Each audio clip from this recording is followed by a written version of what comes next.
Thank you, Mr. Chair.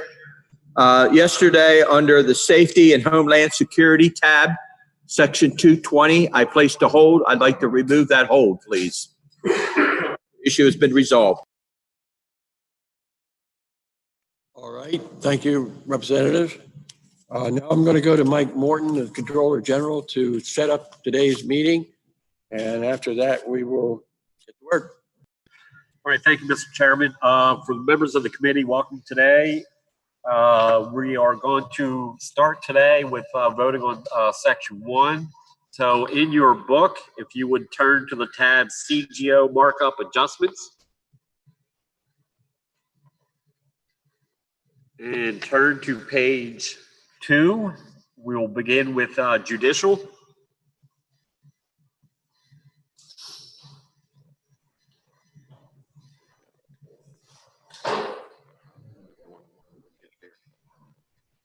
If everybody's there, I will turn it over to Jason. As Controller General Morton said, we are on Judicial. At the top, you'll see 02.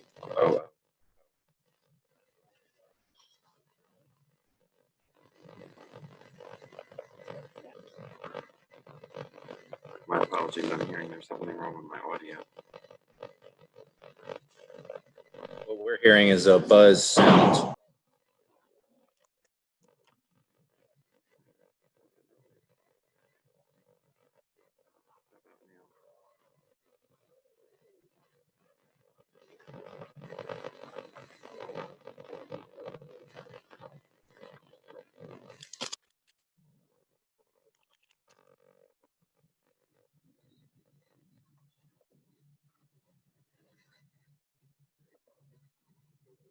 About now? You're still static? Better? Okay. All right. All right, looking at the Judicial base summary.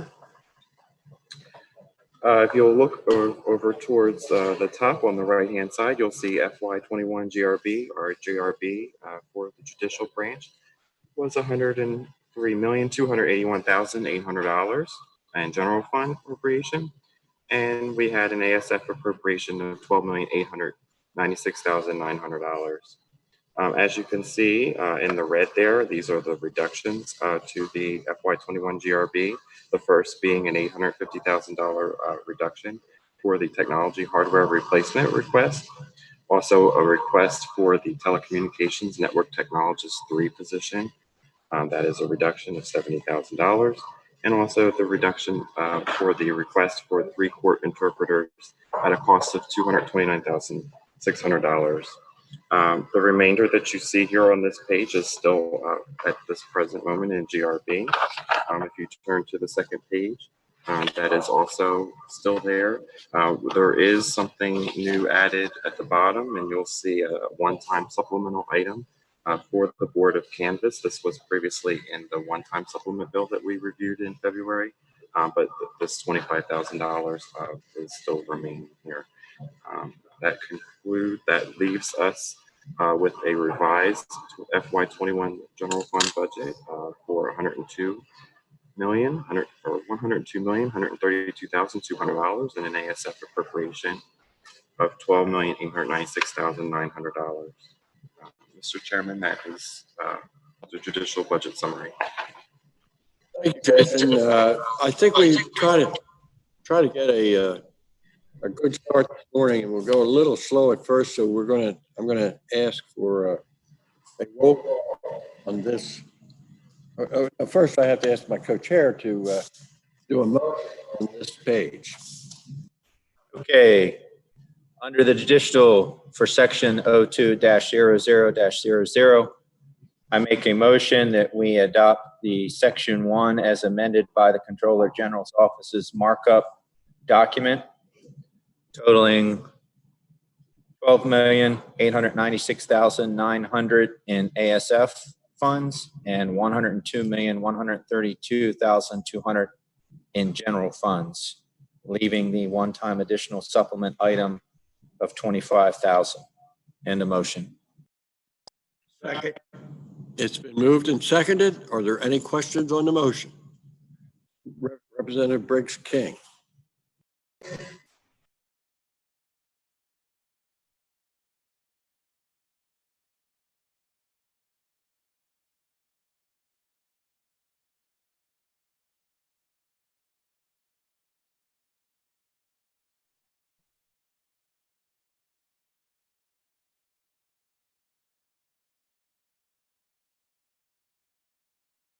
Test.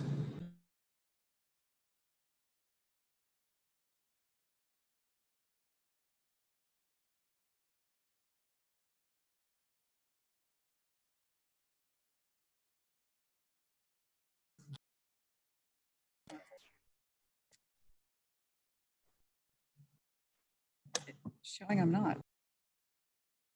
Yeah, but, and I know. And they can hear us now.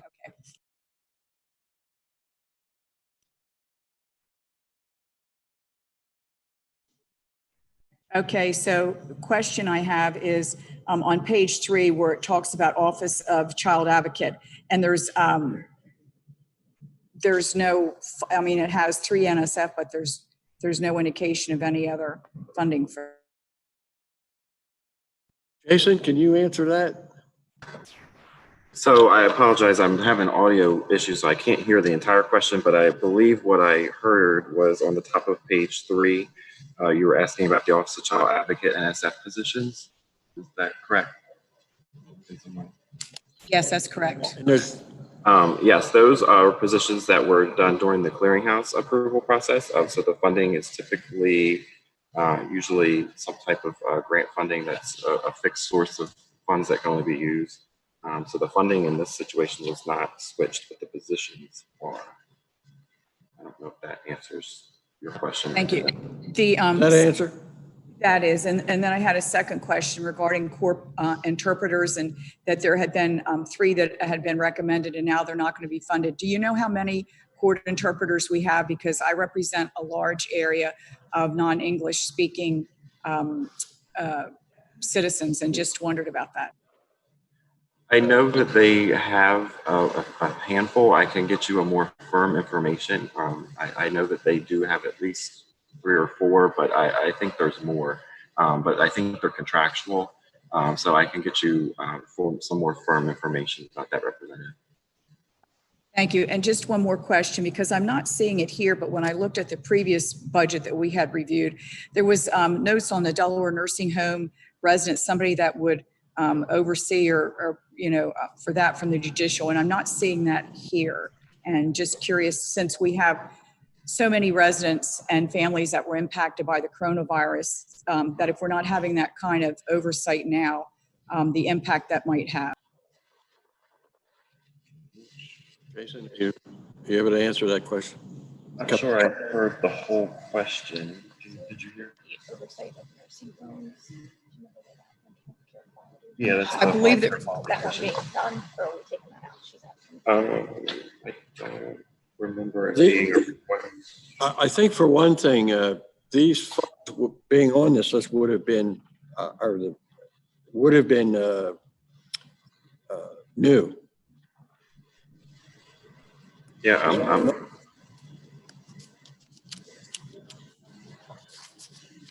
I can find it and come back to you specifically, but I think I've got a note here where it was Delaware nursing home residents. It was some oversight for that.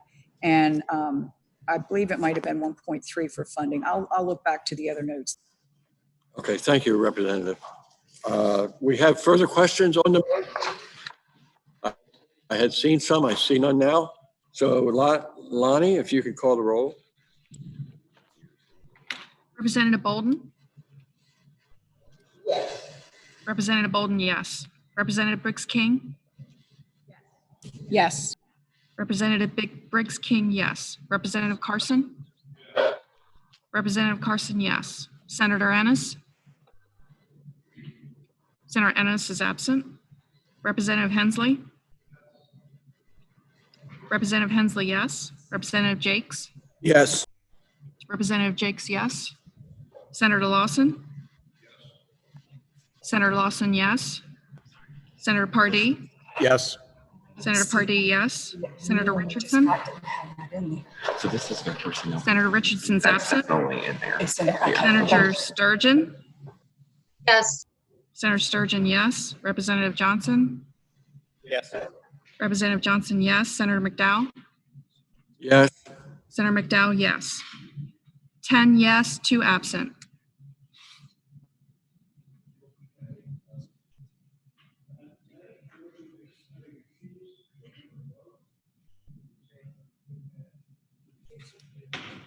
That motion received sufficient number of votes, is declared passed. The Senate or the Joint Committee. All right. All right, next up, if you would go to page 4, Office of the Governor.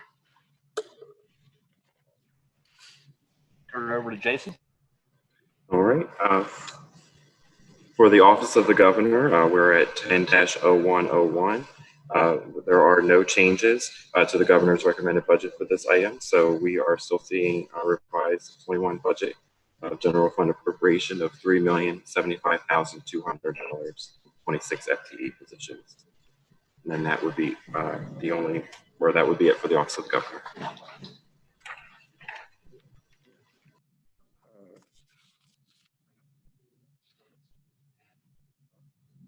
Are there any questions on this? Because we can go forward if you want. Okay, if there are no questions on that one, then we will skip to page 7. We'll do the Criminal Justice Council and SAC. And again, Jason. All right, for the Criminal Justice Council and the Statistical Analysis Center, we are seeing 2 items here being changed to the governor's recommended budget. We're looking at a FY21 GRB originally towards the top right there, $2,144,400 with an ASF appropriation of $212,500. The first request here was for an administrative officer for the Criminal Justice Council. That is being reduced at a cost of $45,500. And we are also would request to reduce the cost for the domestic funding for the Domestic Violence Coordinating Council. This was a request for operational needs. That is $27,700. That would bring the total budget for the Criminal Justice Council and the Statistical Analysis Center to $2,071,200. And that would be it for Criminal Justice Council. Okay, are there any questions on this section of the budget? I want to go forward and we'll get to page 9 and get the page 8 and get our criminal justice information system. Jason. As Senator McDowell said, we're looking at the Delaware Criminal Justice Information System. That is on page 8. The FY21 GRB for Delgis was for general fund was $2,956,000 and an ASF appropriation of $260,000. We would have one item to change here. That would be for the request of a manager of application support. That will reduce 1 FTE by $74,200.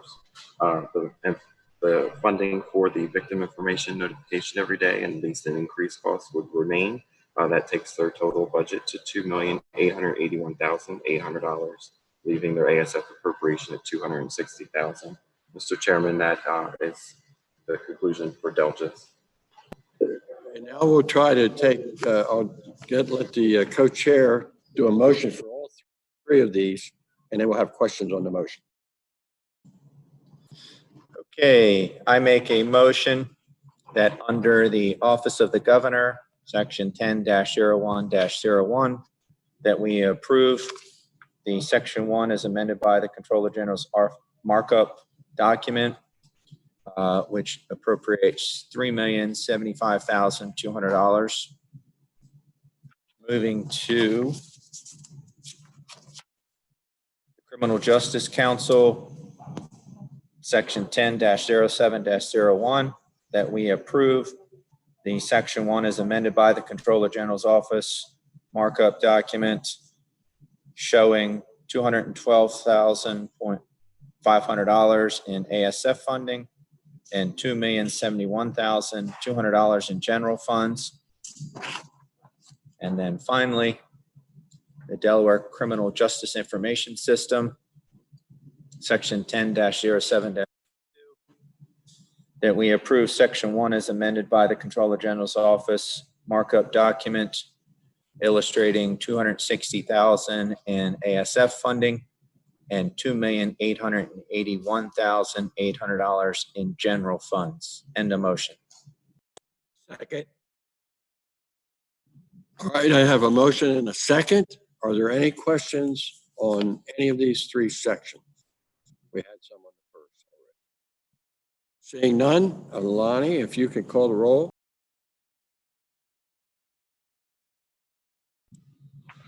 Representative Bolden?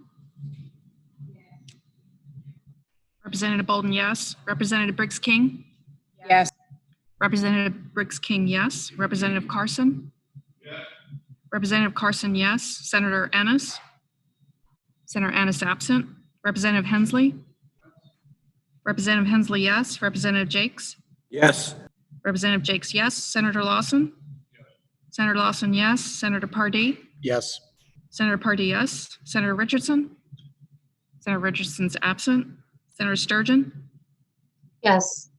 Senator Sturgeon, yes. Representative Johnson? Yes. Representative Johnson, yes. Senator McDowell? Yes. Senator McDowell, yes. 10 yes, 2 absent.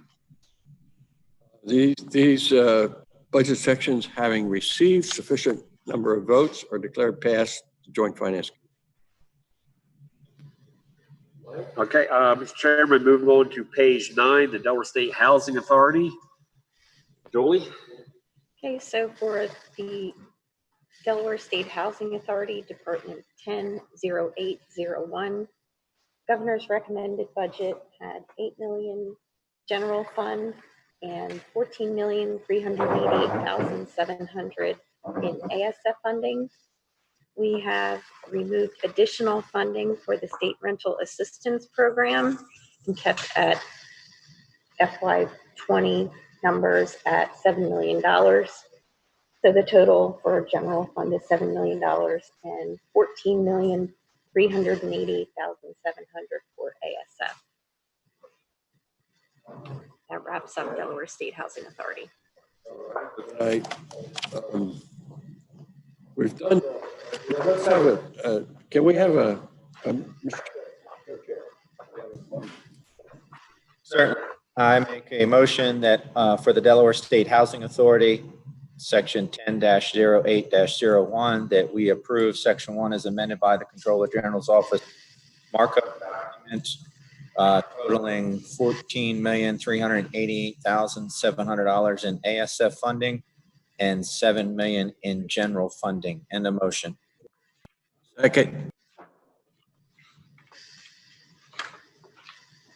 Okay, we have a motion made and seconded before us. Are there any questions on the motion?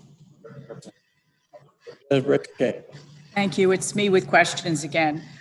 This was an area where we had determined that there was an 8-year waiting list for some housing and housing assistance. And because of the coronavirus, there was a high demand and they quickly ran through the rental assistance money, the SRAP program money. And I see that it's been decreased here. And I was wondering, and perhaps Mike Jackson can help, would this be where we might see some CARE Act to help fund that, or where we look for the difference in the draws from Newcastle County like we have with unemployment to consider funding this equitably and ensuring that with this high demand and high need we have right now, because it's more now than ever, how we might address that for citizens. So this is Mike Jackson, just a couple clarifications. First, what is being adjusted on the Comptroller General's sheet, it would be the enhancement to the SRAP program. The base budget itself is not being reduced. Second, the CARES Act is intended to help fund costs that are beyond our budget. We do have a program in place that is rent and utility assistance for households affected directly by the coronavirus. It's already in place, which we're beginning to draw down funds associated with that.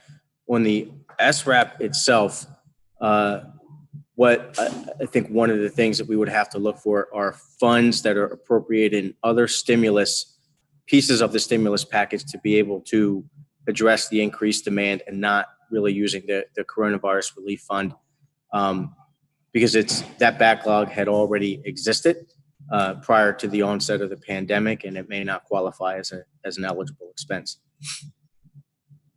Thank you. I just know that when people were trying to, as the coronavirus was evolving, when they tried to get assistance, their program was already out of money. And so to me, those new draws would be people that were because of the virus and not those that were already in the pipeline. And did we have a way to measure that to try and help those who are really impacted now? So thank you. Yeah, you're welcome. Mike, I might just note that this agency is very, very good at managing and leveraging the use of their money. And so I can imagine they're doing everything they can to justify using the federal stimulus package for this effort. We could take the time to ask him, but maybe we can move on. I think, are there any more questions at this time? We have a motion before us, so can we have a roll call on that, Lonnie? Representative Bolden? Representative Bolden, yes. Representative Briggs King? Yes. Representative Briggs King, yes. Representative Carson? Yes. Representative Carson, yes. Senator Ennis? Senator Ennis is absent. Representative Hensley? Representative Hensley, yes. Representative Jakes? Yes. Representative Jakes, yes. Senator Lawson? Yes. Senator Lawson, yes. Senator Pardee? Yes. Senator Pardee, yes. Senator Richardson? Senator Richardson's absent. Senator Sturgeon? Yes. Senator Sturgeon, yes. Representative Johnson? Yes. Representative Johnson, yes. Senator McDowell? Yes. Senator McDowell, yes. 10 yes, 2 absent. That motion, having sufficient number of votes, has passed the Senate Joint Finance or the Joint Finance Committee. Okay, I think done the technology and information, and Lieutenant Governor, we've done. Am I right? Maybe not. We did. Mike, where are we headed? Next up would be page 18, Department of State. We're skipping over the legal department. The analyst is having technical difficulties, so we will come back to that one. But if you go to Department of State, page 18 and 19, and Ruth Ann. Thank you. All right, so page 18, Department of State, which is Department 200000. The governor's budget recommended a base budget of general funds of $27,753,000. This document amends the governor's budget, keeping in the $100,000 request for public archives offsite record storage, which is for statewide use, but then eliminating the one position and $208,000 for the Cooch's Farm operations support, which was an enhancement the department asked for. Eliminating the $178,000, $300 in support for the Weldon House operations, which was also an enhancement the department asked for. Eliminating the one paralegal position and salary dollars of $41,200 for the Board of Pardons. Eliminating the $140,000 enhancement for the Dolly Parton Imagination Library pilot program. Eliminating $32,100 in an enhancement request for the Veterans Home Technology Initiative. Eliminating $15,000 in contractual services increase for the Public Integrity Commission. And that brings the revised fiscal year 2021 general fund budget for the Department of State to $27,138,400. Mr. Chairman, that completes the reading of the markup document for Department of State. Okay, thank you. Let's get a Mr. Co-Chairman, let's get a motion on that. I make a motion that for the Department of State 20-00-00, that we approve Section 1 as amended by the Controller General's Office markup document for $69,633,700 in ASF funding and $27,138,400 in general fund. Motion. Second.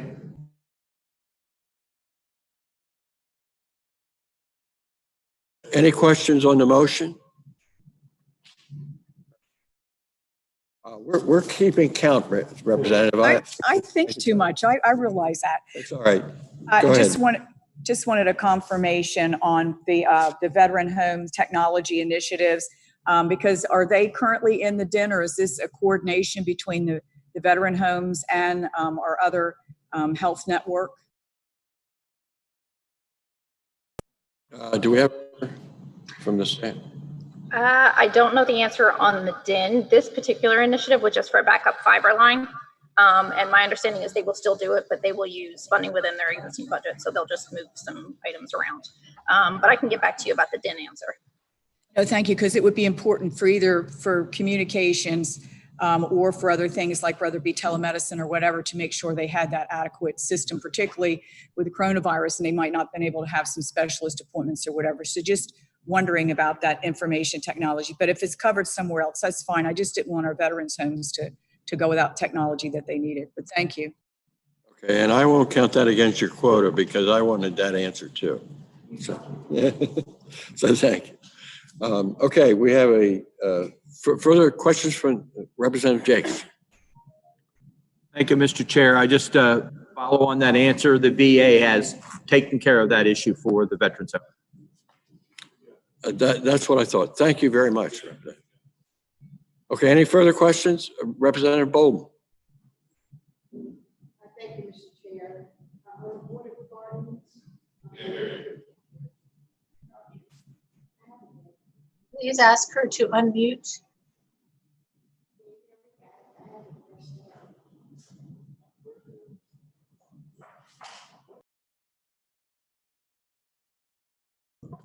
I had it. Okay, now you're on. Yeah. He said just hold that. Yep. Okay. All right, thank you. Can you hear me? All right, thanks. Board of Pardons, they asked for a new paralegal position. Can you tell me how many in order to replace the casual seasonal positions, how many of the casual season positions were there? It was one casual seasonal position. They would be replacing it with a full-time equivalent. Okay. One. Okay, so then why would they not change that to a staff permanent position? Because of the workload. That's what it's saying here, that this is the reason why they need it. So apparently the part-time position is not working out for the workload that they have that they're encountering. No. Let's see if Mike Jackson has an answer for that. Representative, it's a position a full-time position they haven't had included in their budget. However, our plan as we move into next fiscal year, the Controller General and I have the ability to use vacant positions elsewhere throughout the state to be able to address the workload demands of the Board of Pardons. It is a legitimate request because of the volume of requests in front of the Board of Pardons. So rather than adding the position into the budget, we're going to be looking to use a vacant position elsewhere in the state and move it into the Board of Pardons to address the workload issues. Okay, thank you. You're welcome. I might add is something that's germane. Also, I think in the future, near future, there's going to be requests for a slightly different system at the Board of Pardons. Right now, the deputy APs do not attend the roll hearing. The state police do. They're paid overtime to go. And so the AG feels that she's going to need to have representation at those hearings. So that's probably coming down the road next year.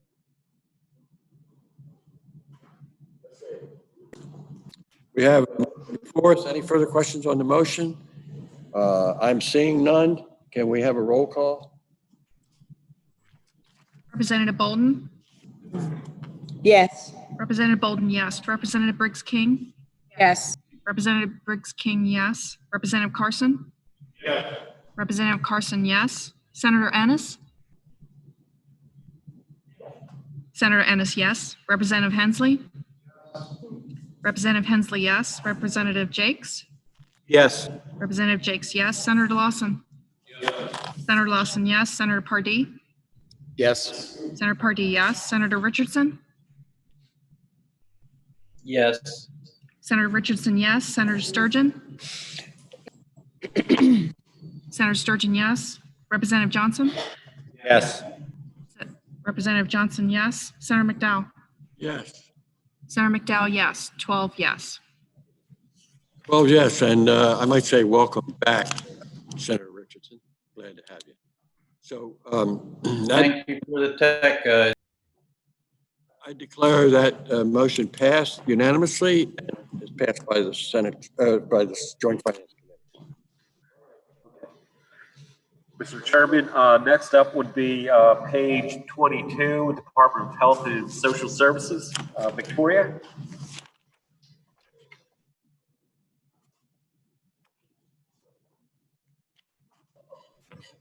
Okay, we will begin with the Department of Health and Social Services.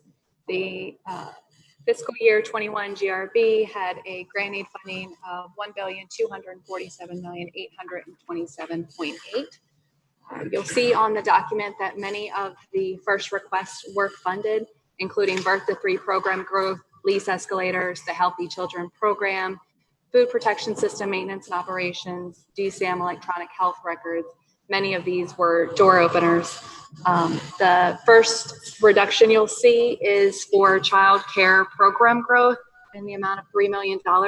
That's because of CARES funding available to the program. The next reduction is to a portion of the visually impaired program growth and service costs. A portion of it will remain in the budget, and the additional to provide some of the additional services, the enhancements to the program are being reduced. Special school graduates and community placements will be fully funded for the remainder of FY20 and FY21. Additional time, 10 months for special school graduates and additional 6 months for community placements. On the next page, page 23 for Department of Health and Social Services, you will see all of these requests or all of these enhancements are not being funded. That includes DSAPA population growth at $1,755,000, substance use disorder mitigation at $100,000, DSAM IT initiatives at $510,000, healthcare benchmark and payment reforms as $200,000, trauma-informed training in the amount of $20,000, Division of Healthcare Quality Operations in the amount of $25,000, Office of Secretary Innovation Initiatives in the amount of $153,000, Delaware Fatherhood Program in the amount of $50,000, DHSS Security Initiatives in the amount of $375,000, and IRM Infrastructure Support in the amount of $414,000. The next page also has reductions of withdrawal management services for $200,000, DOC Parole Board mental health assessments for $250,000, DHSS staff development initiatives in the amount of $200.1, indigent burial growth in the amount of $210, and healthcare provider state loan repayment program in the amount of $500,000. The remaining request for increased spending authority will remain in the GRB for a grand total to general fund of $1,239,745.7. That concludes the budget for Department of Health and Social Services. Did you announce the ASF funds? I did not, but ASF totaled $146,434,000.1. Very good. Okay, I think we have a lot. Can you make a motion for this? I'd like to make a motion for the Department of Health and Social Services, Section 35-00-00, that we approve the Section 1 as amended by the Comptroller General's Office markup document totaling $146,434,100 in ASF funding, and $1,239,745,700. And a motion. Second. All right, there's a motion made and seconded before. Are there any questions on the motion? Seeing none. Representative Bolden.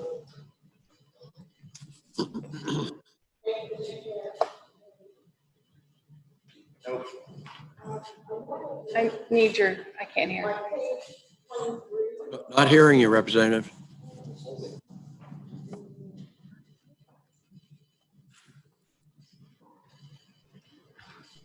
We get some tech help for the representative. There she goes. When I hold the space bar is when it goes off. Now I hear you. Okay. Can you hear me? All right.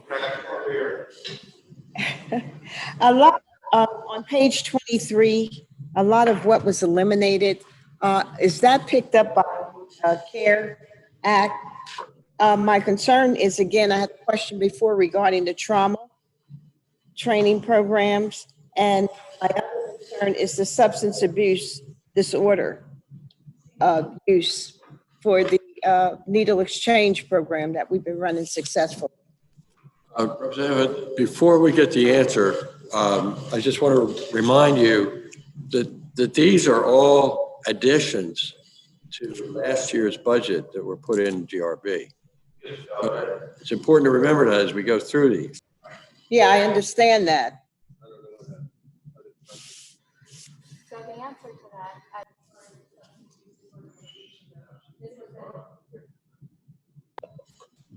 answer to that, for substance use disorder mitigation, that 100,000 was in addition to the funding that they already have. So this was an enhancement.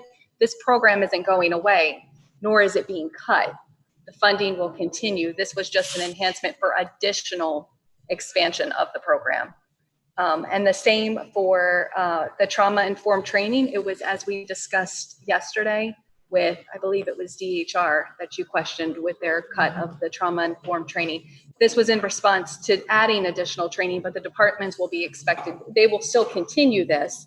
They'll just have to find it within their existing budgets. Okay, can you hear me? Yes. I understand that. My concern is, again, with this coronavirus, that I think these things are going to be expanded in terms of trauma, with the number of people that have been shut in and things are going on now, domestic violence, et cetera. So I want to know, does the CARE Act funding address any of this that we're looking at to use? I know this was an additional request. I understand that this was added to the budget and we're using the previous budget. But I think there needs to be some consideration due to what's going on currently now and how it's affecting people. I just might say a lot has changed since these enhancements were added to the budget. We are now in the universe. Mike, do you have I think, Mr. Chairman, I would say the money here for the trauma-informed plan, that was a result of the governor's executive order. It was not a result of the current situation we're in. So to that effect, the coronavirus funds we're getting from the feds would not be eligible for this program because it's not directly related. Obviously, there is trauma going on, throughout the state, but there's no other requests specifically that relate directly to COVID-19 and would therefore be eligible. Further questions? Representative Briggs King. I just wanted to make a comment because I know that several of us may have received emails from the Cancer Council regarding funding. And I wanted to point out that there's no change in here for them. It's the same this year in the budget as it was last year. So anybody that wants to respond, that they can see that it's the same. Mike Jackson. So just to specifically address Representative Bolden's concerns. In the overall funding in the CARES Act, in the phase 3 of what the federal government did, Delaware is anticipating to receive, I think it was around $2 million worth of funding for substance abuse and mental health assistance, which is related really to some of the not adding additional funding for the substance use disorder mitigation. So we are getting some additional federal funding through the CARES Act to be able to address substance abuse and mental health impacts of COVID-19. The other line at the very top, where we're talking about the aging and adults with physical disabilities, the 1.755 million. We are working through potential federal resources and options of being able to use those funds to be able to not grow the waiting list associated with that program. As I had mentioned yesterday, each day goes by and we learn more about what is available. And this is one that we were actually contacted last night by the department that we may have a potential solution for this. We just don't have the exact answer today. Representative. Thank you. Sure. And while I may, Mr. Chair, if you mind, could I add Budget Director, go ahead. Comment to overall, and I think it's an important one to make. If you are on the Controller General sheet for Medicaid, it's on page 25. And I just want to draw your attention to this because, when we get into periods as a state of economic downturn, and we are clearly with our revenue adjustments of almost $620 million over 2 years, and the rate of unemployment that we're experiencing, the governor's budget included a slight reduction to Medicaid, and much of that was related to the economy being in such great shape. It was related to Secretary of Health and Social Services and her team of negotiating contracts with our MCO community at, I would say, favorable terms, and the MCO community working with the state as well. So we are monitoring Medicaid extremely closely. We are receiving the benefit at this point in time of the federal government paying an enhanced federal share for Medicaid costs. And if you recall yesterday, my remarks, I had shared that enhanced federal share for Medicaid allowed us to solve some of our problems for the current year and reduce our overall Medicaid expenditures. And I bring this up because as we get into the months of July and August and September and October, we may see an increase in the eligible population. We're going to have to continue to monitor this budget to make sure that we're able to pay our bills. And a lot of it is going to be dependent upon how long the enhanced federal share for Medicaid exists and lasts, as long as there's a national emergency. It's a sobering point to bring up. I apologize for that, but it is something I think the committee should at least be aware of as you're setting this budget. It speaks to Representative Johnson and Senator McDowell's comments the other day as well about, as we're looking at our overall fiscal planning and not using all of our savings account. This is one of the reasons why. And we don't know what we don't know just yet. Representative Briggs King. Thank you. A follow-up to that, and I appreciate that comment because my concerns are, a lot of our folks that have been very ill and died from the coronavirus have been Medicaid patients. I think 60+% of those residents in our long-term care facilities in Delaware are Medicaid. And just, knowing that those facilities that have provided the care have incurred a lot of extra cost. And so is Medicaid taking in consideration, or the CARES Act, how to help when you go from paying 70 cents or less for a isolation gown to over $7 for a gown? It just makes the cost of care, and that's and majority of those cases are Medicaid. So I don't know if there's any consideration or any special funding coming back through the CARES Act for that. I'll take a crack at it. Mr. Chair? Yeah, you go ahead, Mr. Budget Director. Ron. Do you want to go first? Well, I just will say that it's hard to tell. There's a lot of talk in Washington.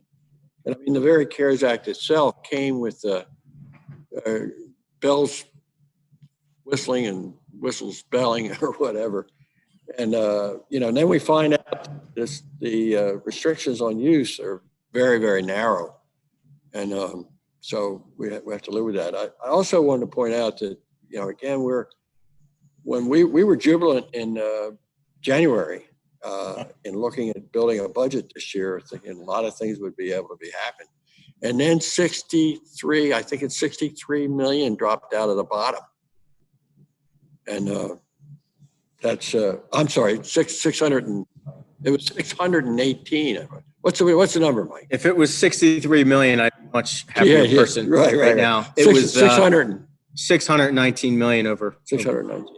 It happened virtually overnight.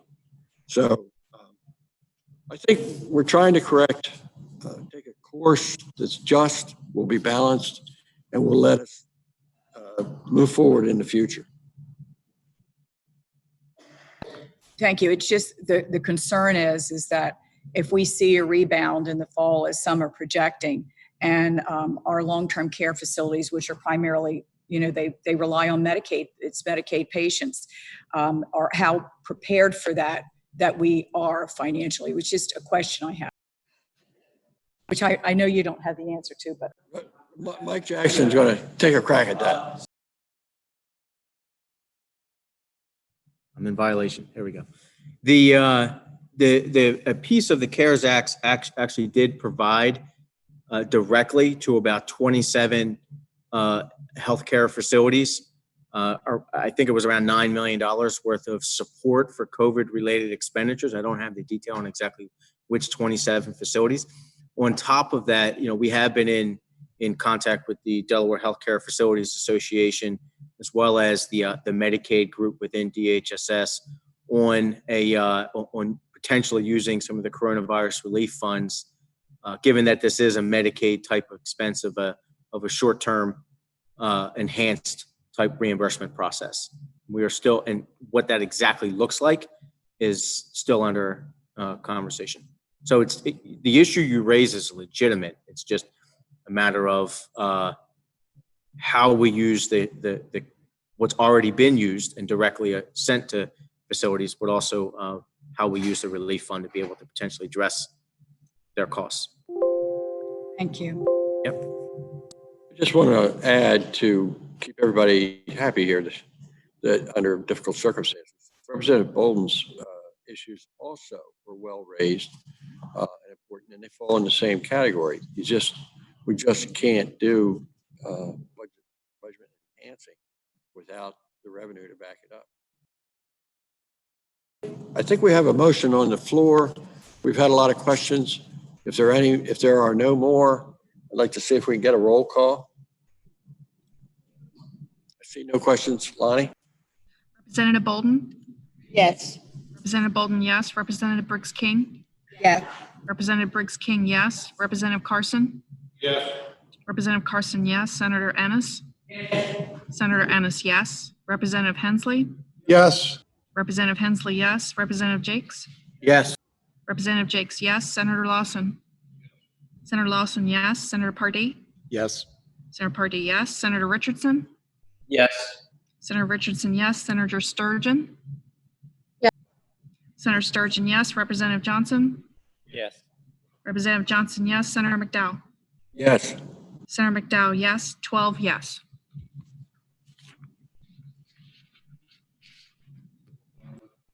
Let's see, that motion received a unanimous vote. It passed the JFC. Yes, Mr. Chairman, next up would be page 26.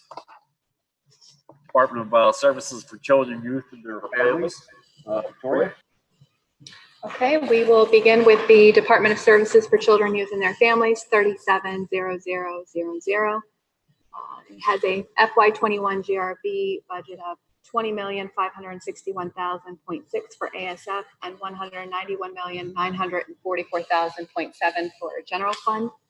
You'll see at the top their personnel contingency, the deficit correction for child welfare, prevention, and behavioral health are included in the budget, as well as the For Our Children's Ultimate Success for the focused transition. What was not funded in this budget is funding and 2.0 FTEs, trainer educator positions for training for this transitional system, the positions as well as the funding. Foster care supports in the amount of $225,000. Again, the trauma-informed care that is tied to the governor's executive order in the amount of $13,000.5, and a PC and mobile device replacement schedule for $68,000.3. On the second page for the Department of Services for Children, Youth, and Their Families, there is funding allocated for the targeted case management as well as family preservation. It brings the total for ASF to $20,561,000.6 and general fund to $191,517,000.1. This concludes the review for the Department of Services for Children, Youth, and Their Families.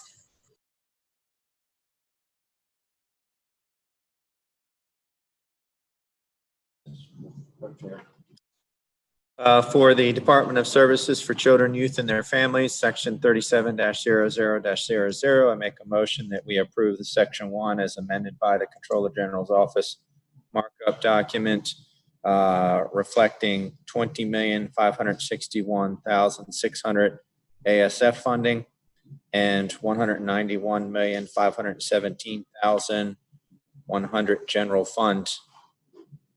End of motion. Second.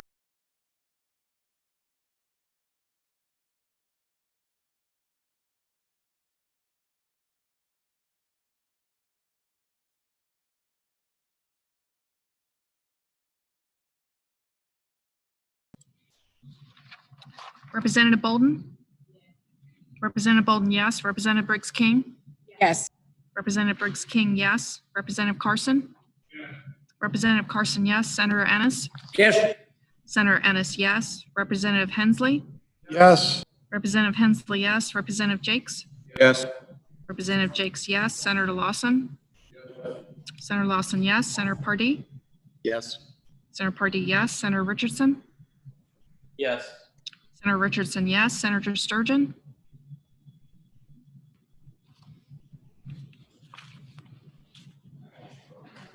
Senator Sturgeon's absent. Representative Johnson? Yes. Representative Johnson, yes. Senator McDowell? Yes. Senator McDowell, yes. 11 yes, 1 absent. Let the record reflect that's passed with sufficient number of votes to pass Joint Finance Committee. And we'll move on to the Department of Corrections. Right, Mike? Yep. Next page, page 28, Department of Corrections, David.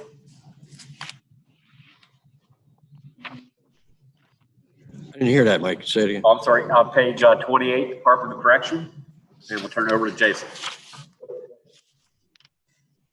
Okay, so for the Department of Correction, we're at 38-00-00 at the top here, page 28.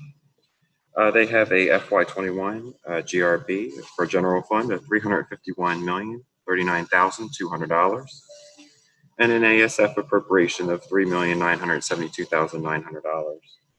The first 5 items that you see here on listed under the request are what we consider door opener requests, with the building lease inflators, technology agreements, and other contractual agreements, as well as annualization of costs from last year. So those first 5 items are remaining in the GRB. The last 3 items here that you see on this first page have been reduced or viewed as an enhancement, and that would be the operating costs related to safety for $25,900, as well as $221,200 of that portion of this funding. What that does leave in is annual maintenance costs for a mail screener at Howard R. Young. What is being reduced out of that line is funding for tasers and targets for probation and parole officers, as well as offender clothing and linens. And the last item here was for annual funding for technology. What is being left in is annual licensing fees for time clocks, but what is being reduced out was the department-wide request for a computer technology replacement program. That takes us to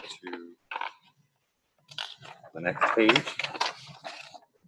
And what you'll see at the top of page 29 is a reduction of $140,000 for the Delaware Correctional Reentry Commission. This was funding for vocational training programs. The next item that you see here being reduced is one FTE for recruitment and retention initiatives for probation and parole supervisor. And so that item is one FTE at $106,800 being reduced out. And then the last item that is being reduced is for $75,000 for the Correctional Officer Education Assistance Program. This does leave in funding for the Group Violence Intervention Project, as well as for offender treatment. That brings the total budget for the Department of Correction to $350,038,800 for general fund appropriation, and for ASF, $3,972,900.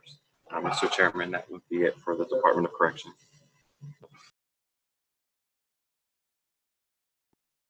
Very good. I'd like to go ahead to the next department. We'll take the two together in one motion.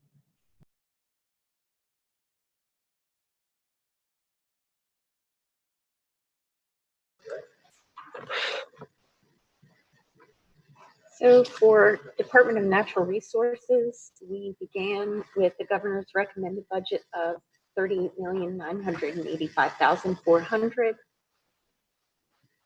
And for ASF, we have $103,822,200. For requests, we kept the 4-door openers, which were Cape Town Open Wastewater Treatment, Brandywine Zoo, and the Brandywine Zoo Madagascar exhibit. For the things that were removed from the governor's recommended budget, we have $16,300 for fleet vehicles. The Energy and Climate Plan was reduced for $185,900, and the two positions that went with that as well were also reduced. You only see one, but $62,600. Underneath that, we are also removing the other FTE associated with that for an additional $62,600. For ASF funding, on page 31, additional spending authority, a reduction of $400,000. Back to general fund, a reduction for emerging contaminant action strategy of $50,000. The Keep Delaware Litter Free, a reduction of $43,200 under ASF, and as well the position removed under ASF. So for a total general fund, we have $38,670,600. For ASF, we have $103,316,400. And Mr. Chair, that wraps up the Department of Natural Resources. Yes, sir. I make a motion under the Department of Corrections, section 38-00-00, that we approve section 1 as amended by the Controller General's Office markup document, reflecting $3,972,900 in ASF funding authority and $350,038,800 in general fund authority. Moving over to the Department of Natural Resources, Environmental Control, section 40-00-00, that we approve section 1 as amended by the Controller General's Office markup document, reflecting the adjustment of $103,316,400 in ASF funding authority and $38,670,600 in general fund authority. And the motion. All right, we have a motion. Do we have a second? We have a motion is seconded. Senator Ennis seconded. And are there any questions on the motion? Representative Briggs King. Thank you. I just wanted to clarify, under Department of Corrections, the Reentry Commission, the removal of funding for vocational studies or for education.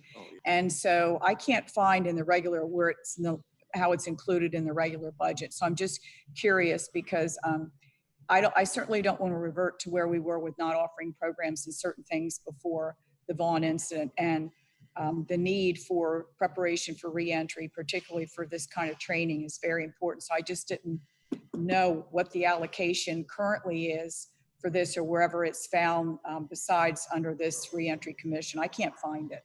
So is it in education or somewhere else? Jackson.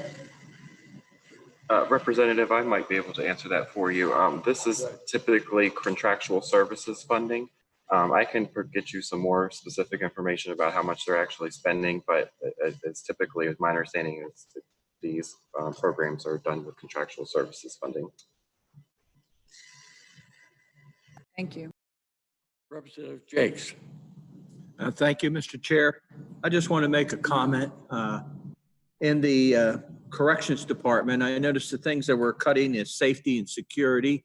I hope we're not returning to the problems that we once had there. And also under DENREC, I noticed we are cutting the litter campaign, which is a big problem in our state. So I just hope that we can get past all that. Thank you.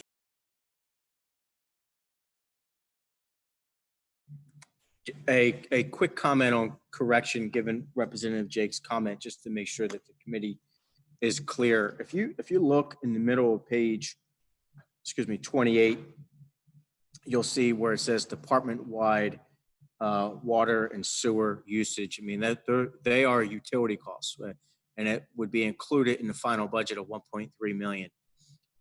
Historically, in the past, and we're not looking to add funding for utility costs anywhere when we manage our budget, but this has been a historical deficit that the department has covered from other appropriations and other lines. So by actually adding funding into the deficit will free up some of the operating lines that they have used to help cover the shortfall to address a number of the initiatives that would be enhancements to their budget. So the security piece and some of the vocational training as well. So it's I know that's not explicit, but that's really the intent behind the way that the Comptroller General's documents are organized.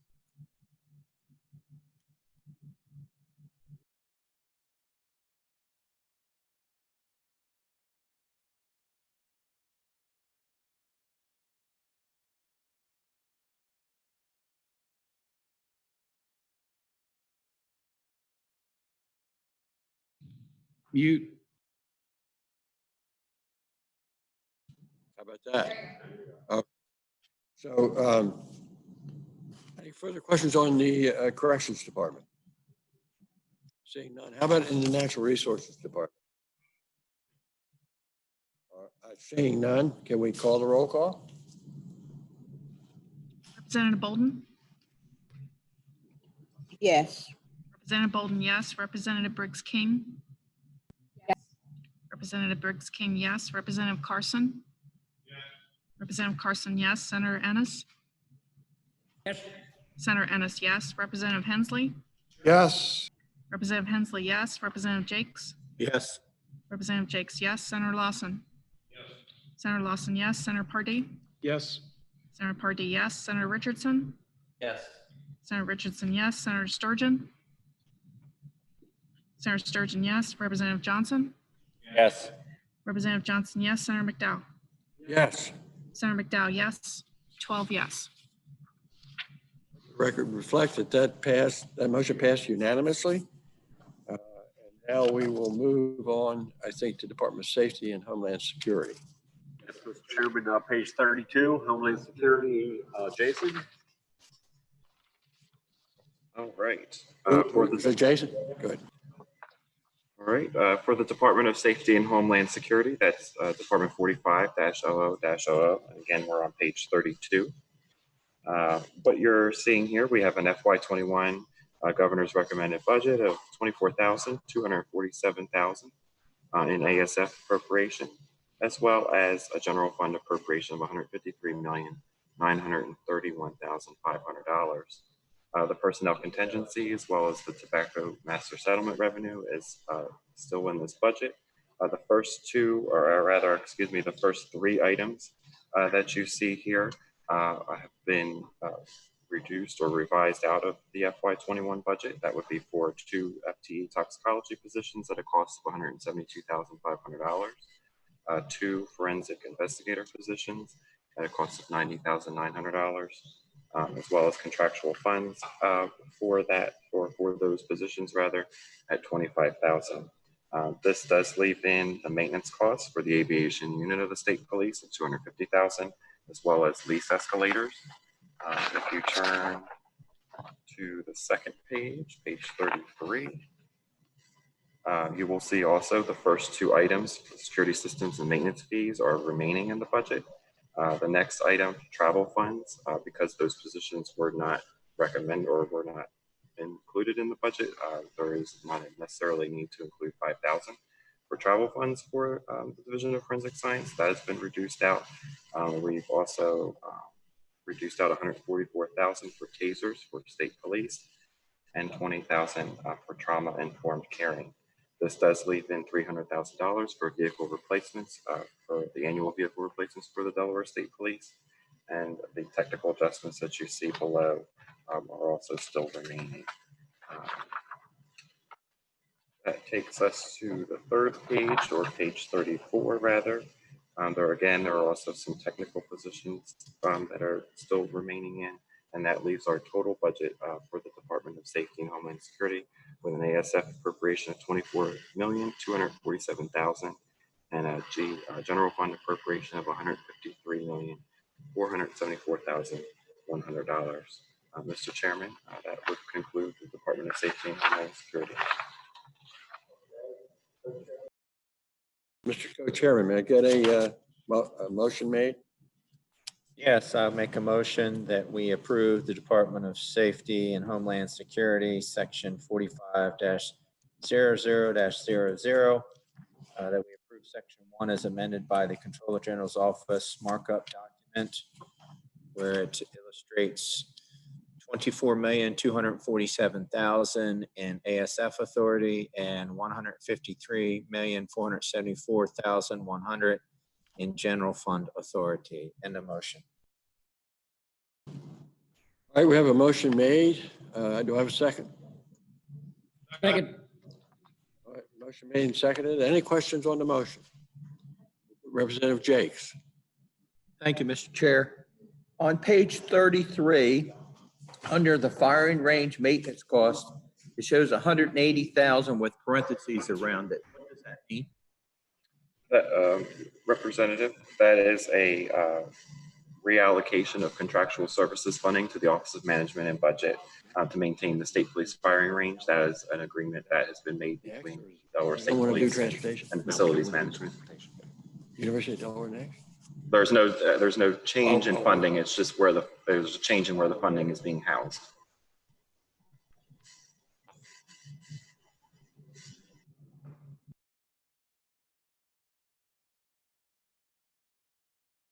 Any further questions?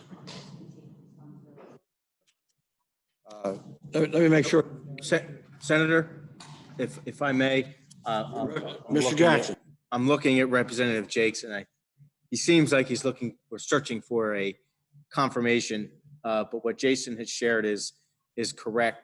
The bond bill a couple of years ago included a significant level of funding to upgrade and renovate the HVAC system within the firing range, as well as to replace the roof.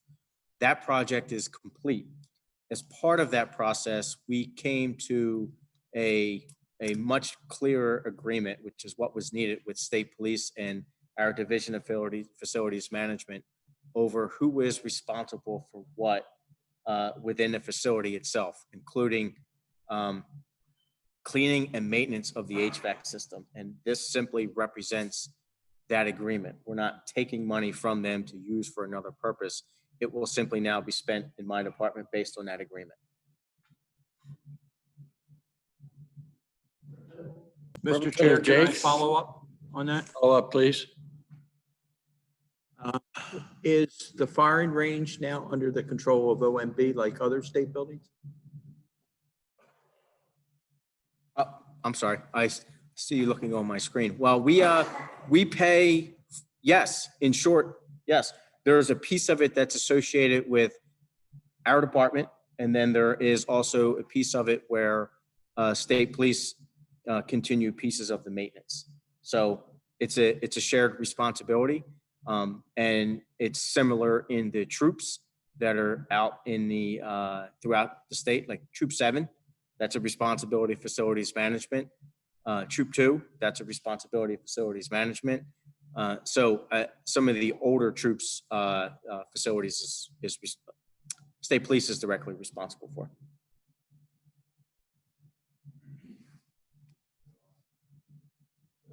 Senator Lawson. Thank you, Mr. Chair. Mr. Jackson, if I may, a little different, but about the range. The sidewalks and the driveway near are just absolutely atrocious. Has that been addressed? Yeah, we have it in our capital plan to address and repair and replace. And I believe it was this year. I can follow up with you on that. And if it has been delayed, that's my responsibility for it being delayed. And we had delayed the start of a number of projects until we saw our way through this fiscal year. But I believe it is in the planning process to be repaired. And I'll get you that information. All right, thank you very much. That was at the firing range. Are there any further questions on this? I'm seeing none. Can we get a roll call? We have a motion for us. Get a roll call. Representative Bolden? Yes. Representative Bolden, yes. Representative Briggs King? Yes. Representative Briggs King, yes. Representative Carson? Yes. Representative Carson, yes. Senator Ennis? Yes. Senator Ennis, yes. Representative Hensley? Yes. Representative Hensley, yes. Representative Jakes? Yes. Representative Jakes, yes. Senator Lawson? Senator Lawson, yes. Senator Pardee? Yes. Senator Pardee, yes. Senator Richardson? Yes. Senator Richardson, yes. Senator Sturgeon? Yes. Senator Sturgeon, yes. Representative Johnson? Yes. Representative Johnson, yes. Senator McDowell? Yes, Senator McDowell, yes. 12 yes. that measure having received the unanimous vote is declared passed with JFC. All right, skip transportation for the moment. Mr. Chairman, and in the interim, we did a few of these yesterday, but if you return to page 45, the next one we will consider will be Delaware State University. All right, everybody turn to page 45. And who, not good, great Mary Ann. Thank you, Senator. So on page 45, Delaware State University, Department 900300, the governor's recommended budget for Del State was $39,113,400. This includes the land grant match request for $1.3 million, which that remains in this budget. However, there was an enhancement request made for $350,800 for culturally responsive teacher recruitment initiative. That is being eliminated here. There was an enhancement request for a Center for Disability Resources of $325,700. That is also being eliminated here. And the last enhancement request was for the Academy of Healing Trauma of $53,700. That is also being eliminated here, which brings Delaware State University's FY21 general fund budget to $38,383,200. Mr. Chairman, that completes the reading of the markup adjustments for Delaware State University.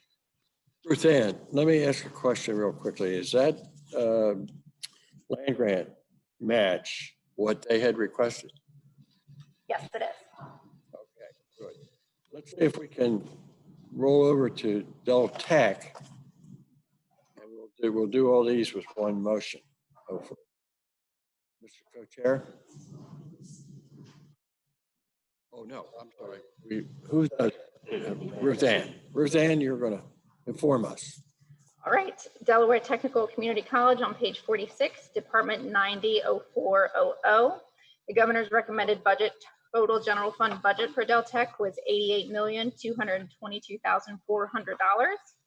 This markup document adjusts that by eliminating their request for compensation stabilization plan enhancement of $1,539,000, which brings the total revised FY21 general fund budget for Del Tech to $86,683,400.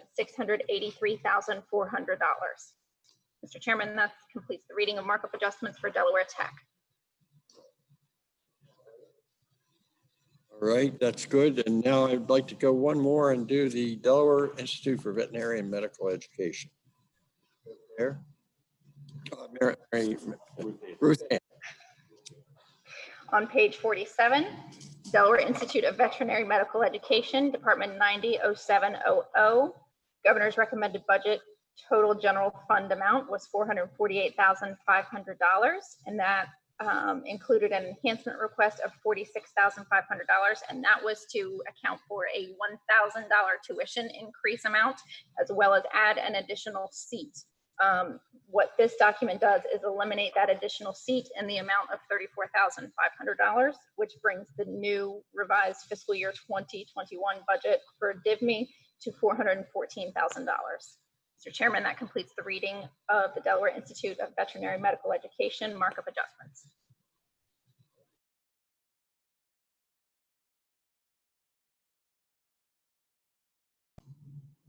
Yes, sir. I'd like to make a motion that we, under Delaware State University 90-03-00, that we approve the section 1 as amended by the Comptroller General's markup document,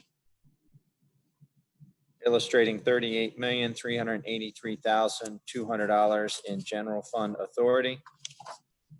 Moving over to the Delaware Technical Community College 90-04-00, that we approve the section 1 as amended by the Comptroller General's office markup document, totaling $86,683,400 in general fund authority. And finally, the Delaware Institute of Veterinary Medical Education 90-07-00, that we approve the section 1 as amended by the Comptroller General's markup document, illustrating $414,000 in general fund authority. In the motion. Do I have a second to the motion? Second. All right, motion made before us. Are there any questions on the motion? Representative Jakes. Thank you, Mr. Chair. On page 45, when we talk about the cultural responsive teacher recruitment, we've had much discussion in the education committees, and I know Representative Bolden's been very involved in this. We will never be able to solve a lot of the problems in Wilmington's education until we get this program moving forward. I'm very upset that we are cutting that program.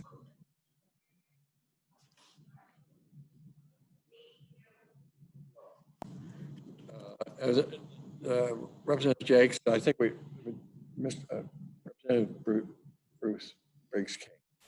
Thank you. I just wanted to make a comment that the combined budgets that we're approving or will be for Delaware Tech and for Del State are still less than the budget for UD. And I think the value that we get and looking at some equity for these two other institutions that are primarily educating and keeping our workforce in Delaware, as sometimes we have to look a little bit at the equity issue for that. I'll also echo the sentiment. We've been working tremendously hard to try and bring more diversity into the classroom, particularly with our educators. And I think we'll continue that focus, even though we might not have this funding through programs and advisory groups that we have going on. But I echo the sentiments that that's very, very important. Thank you. Thank you, Representative. I'm going to go to Senator Lawson. Thank you, Mr. Chair. I just want to get something clear in my mind. What we're reducing here or not funding are additional requests. We're not cutting programs. Is that correct? That's correct. So we're just not able to give the money to enhance the programs that we wanted to. We're not cutting these programs. I just want to get that clear in my mind. That's exactly correct. All right, thank you.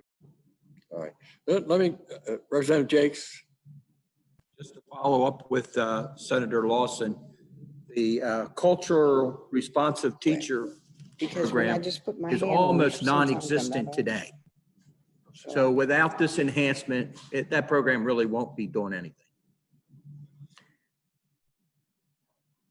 Did Budget Director have a word on that? Oh. Okay. We have another unit to go. Well, I'm going to get. All right, let's go ahead to a roll call then. And Lonnie, can you call the roll on that? Just don't state. Representative Bolden? Yes. Representative Bolden, yes. Representative Briggs King? Yes. Representative Briggs King, yes. Representative Carson? Yes. Representative Carson, yes. Senator Ennis? Yes. Senator Ennis, yes. Representative Hensley? Yes. Representative Hensley, yes. Representative Jakes? No. Representative Jakes, no. Senator Lawson? Senator Lawson, yes. Senator Pardee? Yes. Senator Pardee, yes. Senator Richardson? Yes. Senator Richardson, yes. Senator Sturgeon? Yes. Senator Sturgeon, yes. Representative Johnson? Yes. Representative Johnson, yes. Senator McDowell? Yes. Senator McDowell, yes. 11 yes, 1 no. Let the record reflect that has received sufficient number of votes to pass the JFC. And moving on, if we can go to Deltech and the veterinary medicine education. Do we already have a motion? We have a motion. We have a motion for them, and let's take them as, we can take them as one vote, please. Yeah, we did. As a matter of fact, I don't think we have to redo that. We should be all right. And I want to make sure the committee is comfortable with that decision. Very well. That's the decision. Where do we go next? So, Mr. Chairman, next up would be Department of Education, page 48. All right. Ruth Hand. All right, Department of Education, which is Department 950000 on page 48. Again, just to reiterate what Mike Morton and Director Jackson stated earlier, this budget does still fund all of those necessary entitlements, including enrollment growth, transportation increases, as well as like cafeteria and academic excellence units growth, which are all required. So the governor's recommended budget had an ASF budget of $5,493,500 and a general fund budget of $1,655,425,500. This document adjusts that budget by decreasing public school transportation in the amount of $2,364,000, and that just takes away by freezing year 3 of the phased-in administrative cost formula increase of $1.7 million and eliminates funding to reflect bus driver pay policy of $575,000. This document also eliminates funding for fire suppression systems in new buses in the amount of $395,000.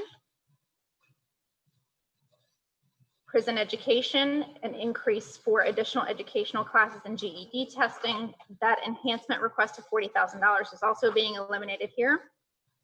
The additional request for health and safety education and operations of $197,900 is being eliminated here.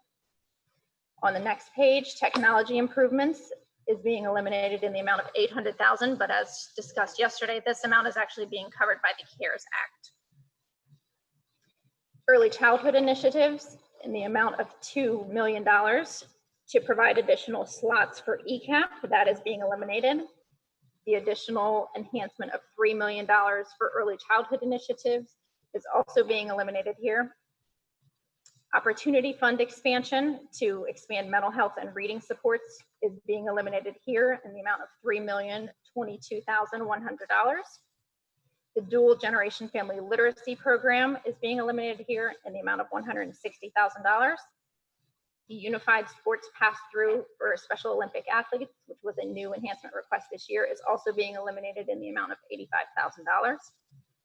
An enhancement request of $500,000 for professional accountability and instructional advancement fund is being eliminated here. And then on the next page, on page 50, brings the new revised fiscal year 21 general fund budget for the Department of Education to $1,642,861,500. Mr. Chairman, that completes the reading of the Department of Education markup adjustments. Did you give the ASF number? My apologies. The ASF number did not change from the governor's recommended budget, but the total is $5,493, or I'm sorry, $5,493,500.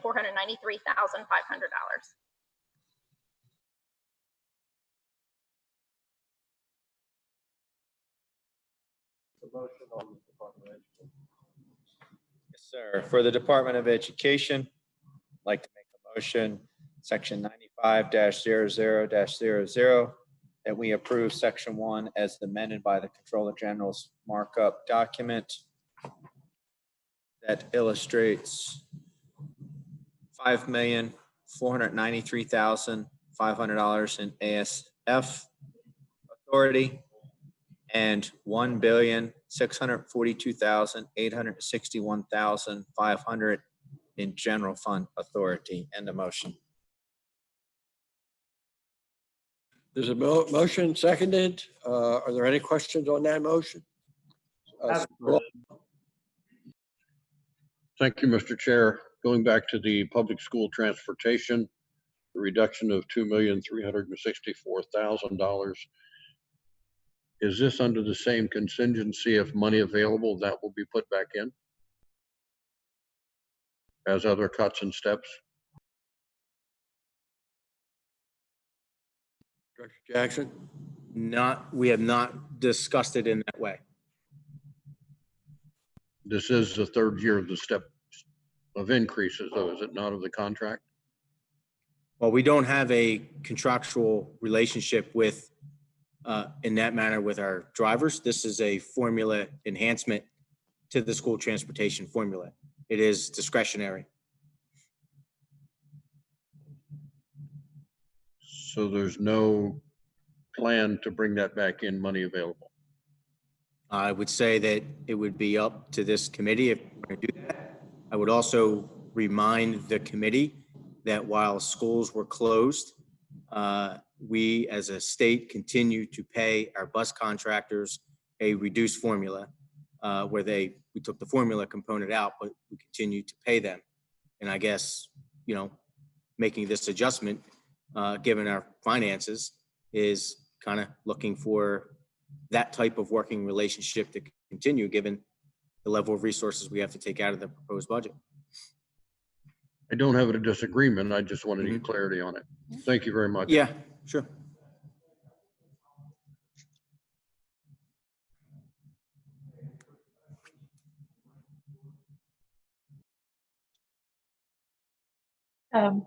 Question?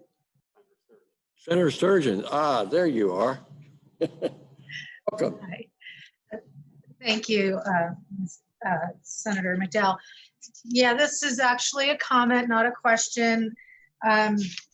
There's been several moments throughout this process where I had to bite my tongue because, these are really difficult cuts to make, changes to see, but we're in extraordinary times. So I do support this whole section, and I'll be voting,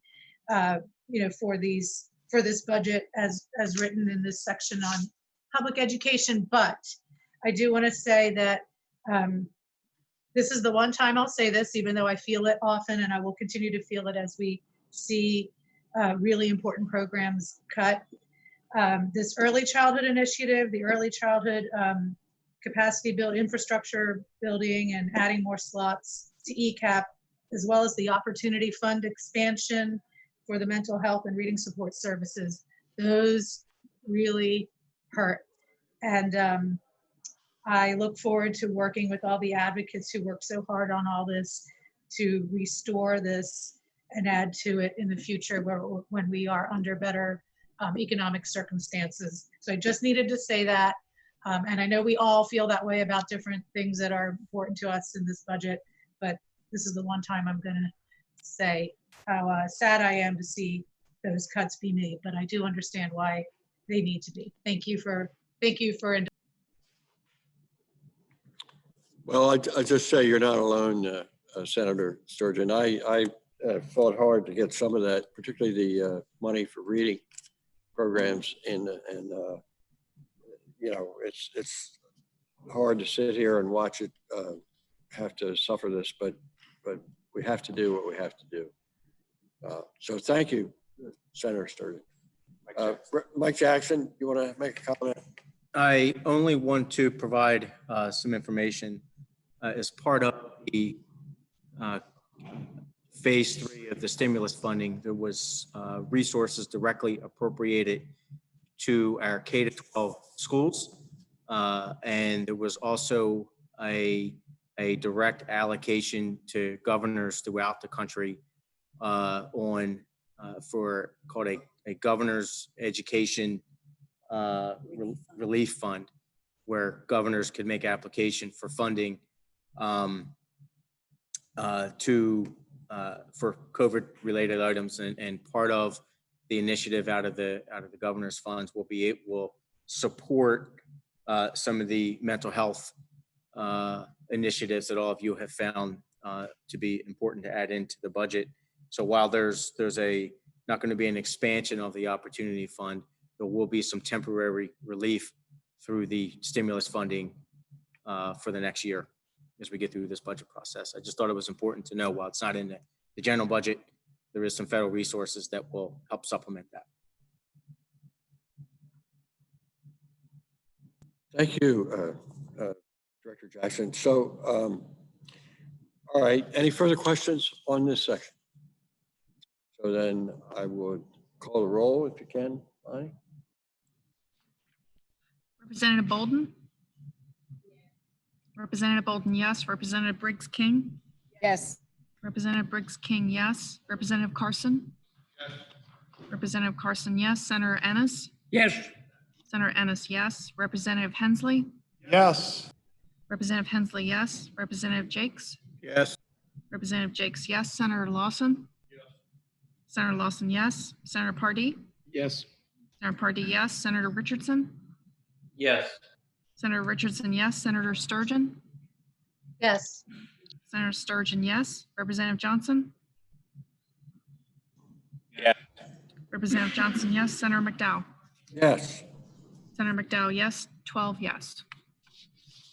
That motion passed unanimously. It has passed the Senate Joint Finance Committee. Okay, next I want to do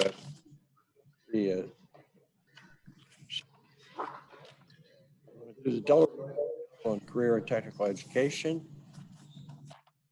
That'll close out that section, and then I've got some cleanup I've got to do. So, who is Roseanne? All right, so Delaware Advisory Council on Career and Technical Education, Department 950600, page 51. DACD made a 1% enhancement request of $3,400 to add some additional funding for professional development services. This markup document eliminates that enhancement. So the revised fiscal year 21 budget for Delaware Advisory Council on Career and Technical Education is $341,000 general fund. Mr. Chairman, that completes the reading of the adjustments for DACD.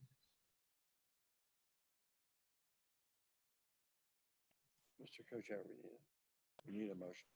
I'd like to make a motion for DACD, section 9506-00, that we approve the section 1 as amended by the Comptroller General's Office markup document which reflects 341,000 general fund authority in the motion. Okay, we have a motion. Is there a second? There's a second. Any questions? I see no questions. Roll call. Representative Bolden? Representative Bolden? She's coming.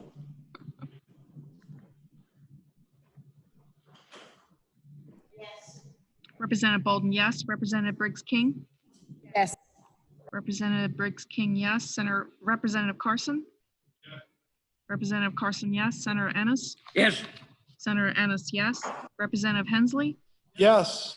Representative Hensley, yes. Representative Jakes? Yes. Representative Jakes, yes. Senator Lawson? Senator Lawson, yes. Senator Pardee? Yes. Senator Pardee, yes. Senator Richardson? Yes.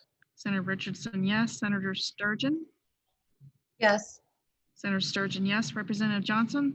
Yes. Representative Johnson, yes. Senator McDowell? Senator McDowell, yes. 12 yes.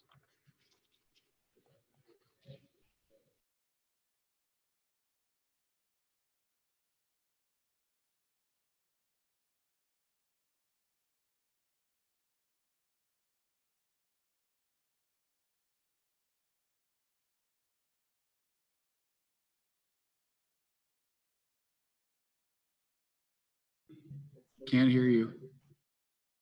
There are 3 education sections that we need to redo. For our colleague, it is my mistake, and so I'll take the responsibility for having to do this. If we go back. Mr. Chair, Yes. I apologize to you and to my colleagues. I got a little confused.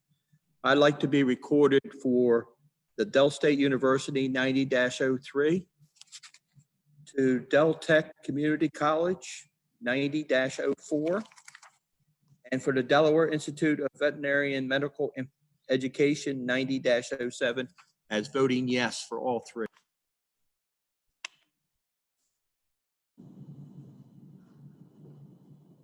All right. I think we're going to have to go.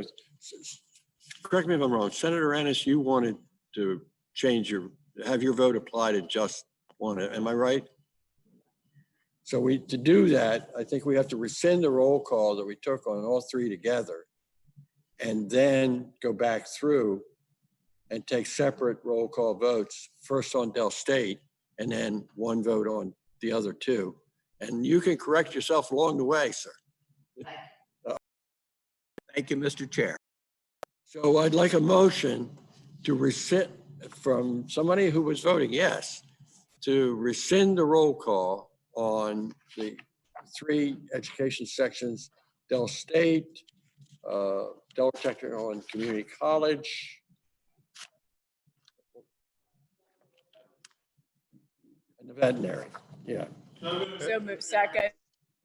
Moved, made, and seconded. All those in favor signify by saying aye.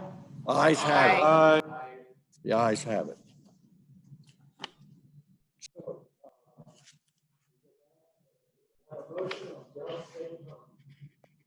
I make a motion that under Delaware State University, section 90-03-00, that we approve section 1 as amended by the Comptroller General's Office markup document that reflects $38,383,200 in general fund authority in the motion.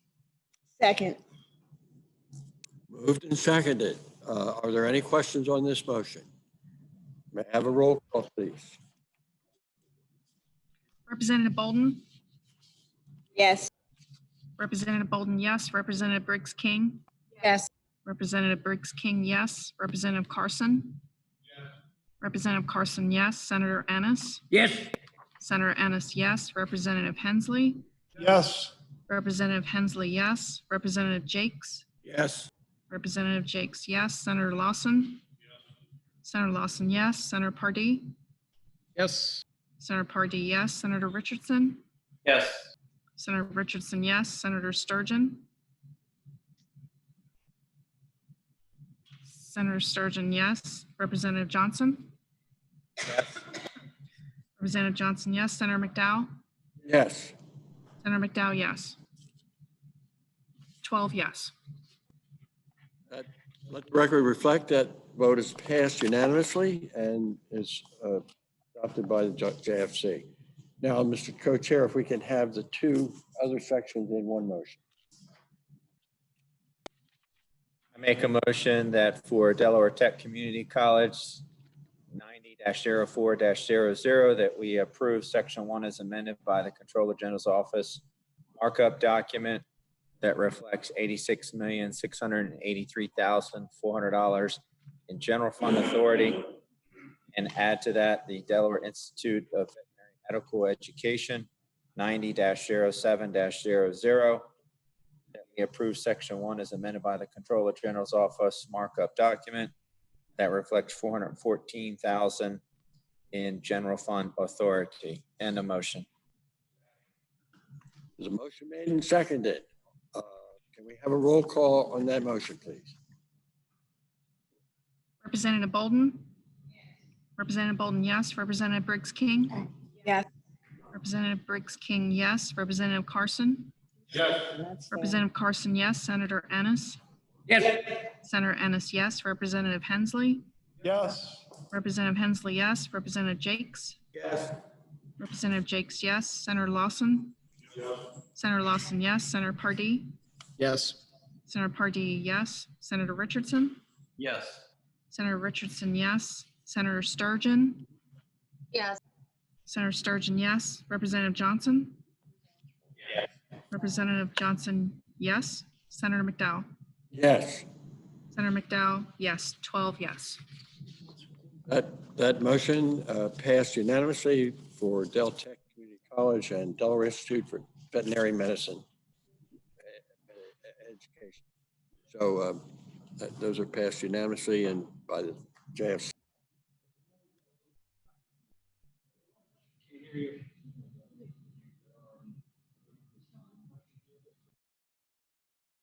We're going to, since we did some tidying up, we can now go to lunch. We'll break for lunch for 1 hour and be back here ready to go in 1 hour. Thank you all.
Let's see, am I on?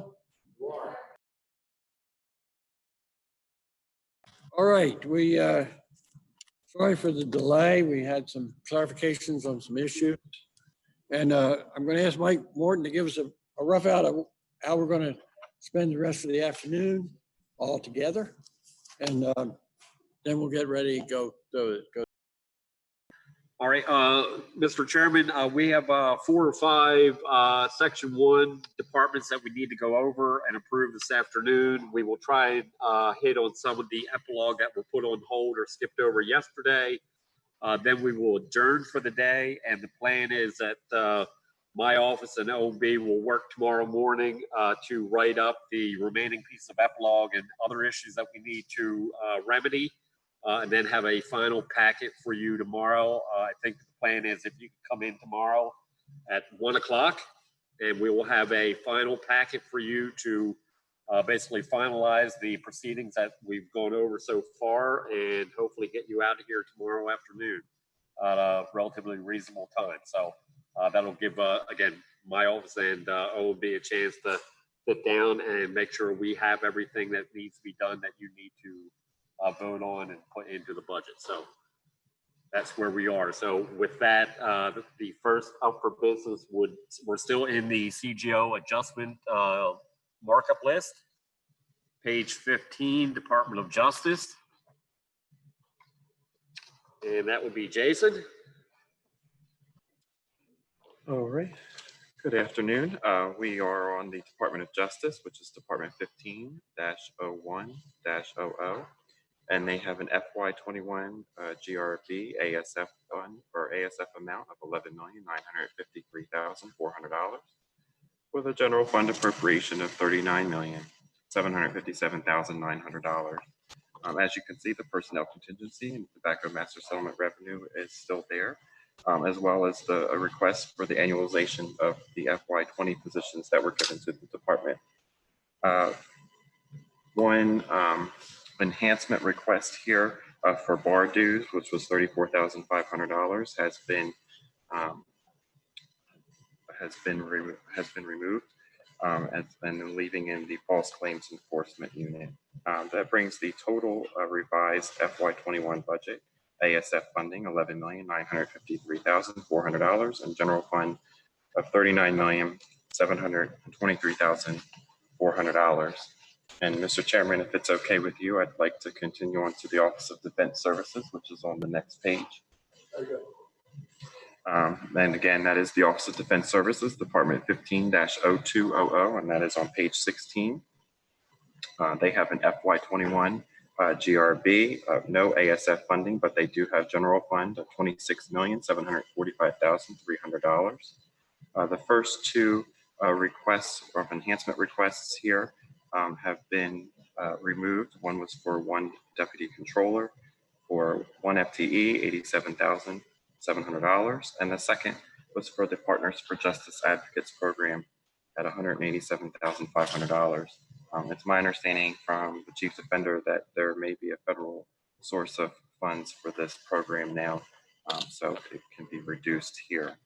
The remaining, or the next 2 items for rent for Sussex County and for Kent County properties, they are left in. And the last item that you see here for annual Supreme Court registration dues at $17,300 was viewed as an enhancement and was removed. That brings the total budget for the Office of Defense Services for general fund $26,452,800. Mr. Chairman, that completes the Office of Defense Services and actually the legal department. Thank you, Jason. Mr. Co-Chair, can you give us a motion for those 2 departments? Yes, sir. I'd like to make a motion for the Department of Justice, Section 15-0100, that we approve Section 1 as amended by the Comptroller General's Office markup document that illustrates $11,953,400 in ASF authority and $39,723,400 in general fund authority. Add to that the Office of Defense Services 15-02-00 that we approve the Section 1 that was the Controller General's office markup document that illustrates $26,452,800 in general fund authority. And the motion. Been moved and seconded. Are there any questions on the motion? Saying none, Lonnie, can you call the roll? Representative Bolden? Representative Bolden, yes. Representative Briggs King? Yes. Representative Briggs King, yes. Representative Carson? Representative Carson, yes. Senator Ennis? Yes. Senator Ennis, yes. Representative Hensley? Yes. Representative Hensley, yes. Representative Jakes? Yes. Representative Jakes, yes. Senator Lawson? Yes. Senator Lawson, yes. Senator Pardee? Yes. Senator Pardee, yes. Senator Richardson? Yes. Senator Richardson, yes. Senator Sturgeon? Yes. Senator Sturgeon, yes. Representative Johnson? Yes. Representative Johnson, yes. Senator McDowell? Yes. Senator McDowell, yes. 12 yes. I could show that passed with unanimously and passed the Joint Finance Committee. All right, Mike? Okay, next up, page 35, the Department of Transportation.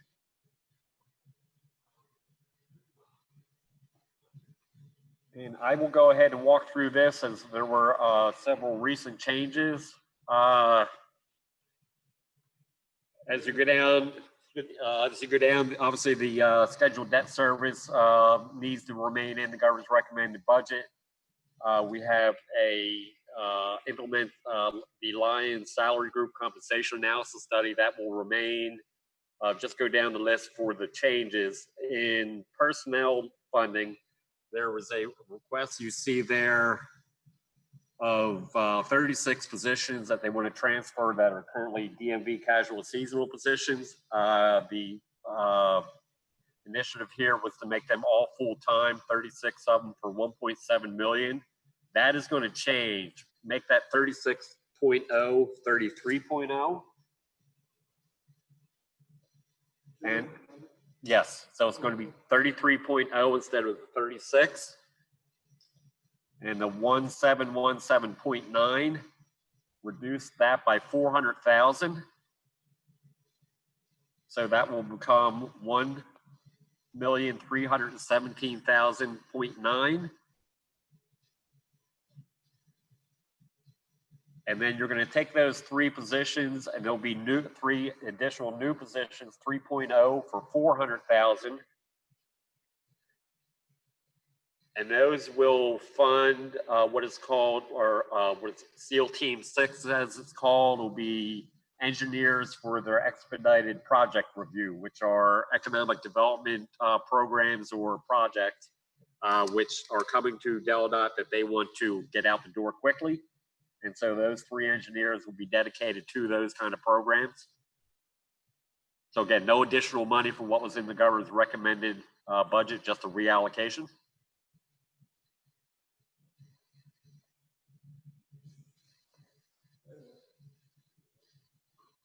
Mike? Yes, sir. I think I didn't hear. Are we going to put that 400? So the three new positions will be 400,000 for SEAL Team 6. Okay.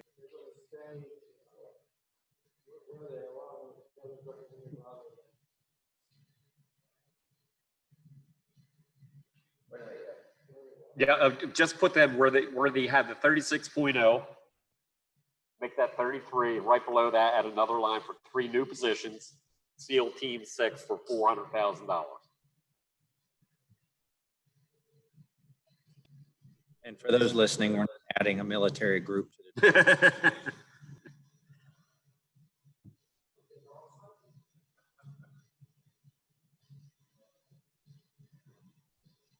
Okay, so with that change, moving down the list, we will be adding what was not included in the governor's recommended budget. We need to add 1170.0. That was for health insurance for the 36.0 new FTEs. They also have department-wide human resource reclasses of positions, That'll be an additional 1,325,700. And then department-wide, they also have incremental increases in their other employment costs for $2 million even.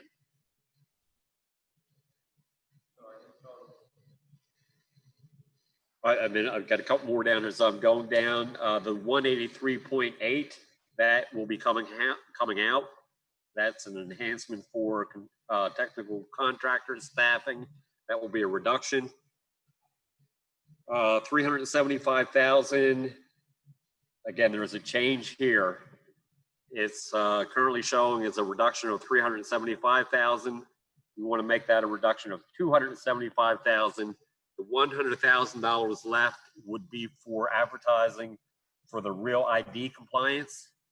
That is being delayed, but it will become effective January 1st of 21. So they need 6 months of advertising to make sure everybody complies with that, with the real ID. Then you'll be reducing 60.8 for AASHTO programs and committees. That's their national organization.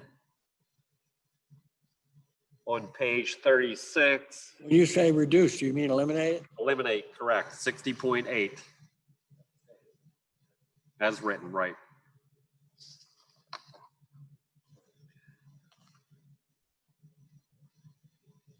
Then on page 36, we have the reduction of 75,000 for their capital outlay, an enhancement. We have to add $25,000 for US 301 insurance. This was a door opener, which was we did not have a number available when the governor's recommended budget was put together in January. Statewide cost allocation plan. This is charges from the Department of Human Resources for special funded positions. The number again was not known back in January, so they are truing up the budget here for this. The biggest number here, little explanation, there is a reduction in the one-time subsidy for the Delaware Transit Corporation of $50.3 million. This is, we are able to reduce the funding in DTC because we're getting an equal amount in federal CARES funding. So this is one situation where we can take stimulus funding that we receive from the federal government to use it to offset our budget for FY21.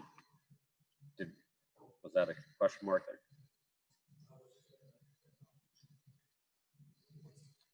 Mike Jackson has a comment. Comment, yeah, Jackson. So just similar to the revenue impact on the on our general operating budget, our general fund budget, the Transportation Trust Fund, which is what funds our state's capital infrastructure projects for roads, as well as the transportation operations.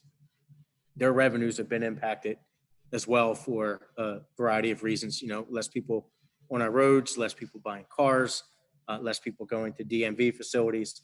So the CARES Act funding, just like we've been talking about using some of our mechanisms to build the bridge from FY20 to FY22, that the Secretary, as we've kind of worked through all this, is using our CARES Act funding in a similar way.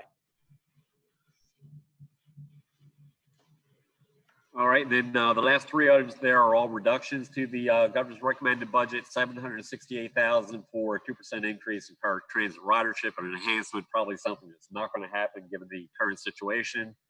And then $350,000 for employee safety at DT facilities and bus stops, and another $350,000 reduction from repairs and maintenance for buses and other vehicles. With that said, the revised budget for DelDOT would be general fund $5 million, trust fund operations $331 million, 190.8.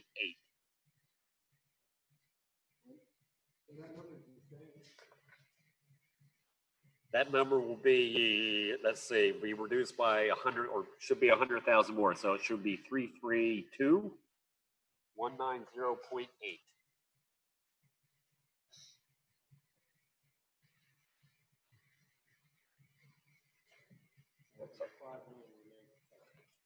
Under general fund, correct.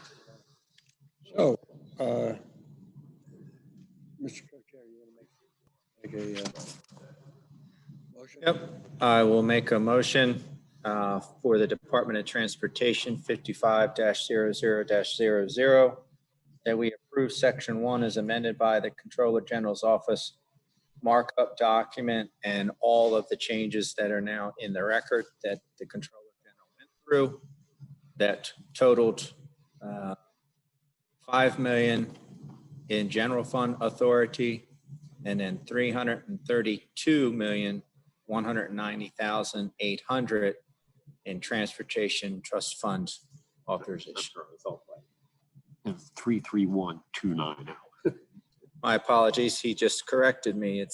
I'll back up that motion to $5 million in general fund and 290,800 in transportation trust fund. End of motion. I have a motion made and seconded. Is there a question on the motion? Everybody follow? Second. Got a second? Second. Question on the motion? Seeing none. Can we call the roll on that department? Representative Bolden? Representative Bolden, yes. Representative Briggs King? Yes. Representative Briggs King, yes. Representative Carson? Yes. Representative Carson, yes. Senator Ennis? Yes. Senator Ennis, yes. Representative Hensley? Yes. Representative Hensley, yes. Representative Jakes? Yes. Representative Jakes, yes. Senator Lawson? Senator Lawson, yes. Senator Pardee? Yes. Senator Pardee, yes. Senator Richardson? Yes. Senator Richardson, yes. Senator Sturgeon? Yes. Senator Sturgeon, yes. Representative Johnson? Yes. Representative Johnson, yes. Senator McDowell? Yes. Senator McDowell, yes. 12 yes.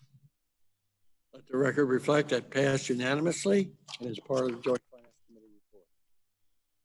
Okay, what next, Mike? Next page, page 37, Department of Labor. And that'll be Julie. Okay, so for Department of Labor, we have governor's recommended budget under general fund of $11,800,600. ASF funds of $15,911,600. Under requests, required is the federal match increase that stays under GRB. Under JFC, vote on page 37 here for not recommended or removed from the governor's recommended is 32,400 and associated FTE for the training, employment and training deputy director. So you will need to add 0.2 under general fund FTE and 0.8 under NSF FTE. Next is 17,000 for the trauma informed care initiative, removal of that. Next is two other adjustments. One is Apex program, removing $175,000, and next is Elevate Delaware, removing $500,000 from the governor's recommended budget. Total general fund for Department of Labor, Department 60 is $11,076,200. Under ASF, we have the same at $15,911,600,000. Mr. Chair, that is the final report on Department of Labor. All right.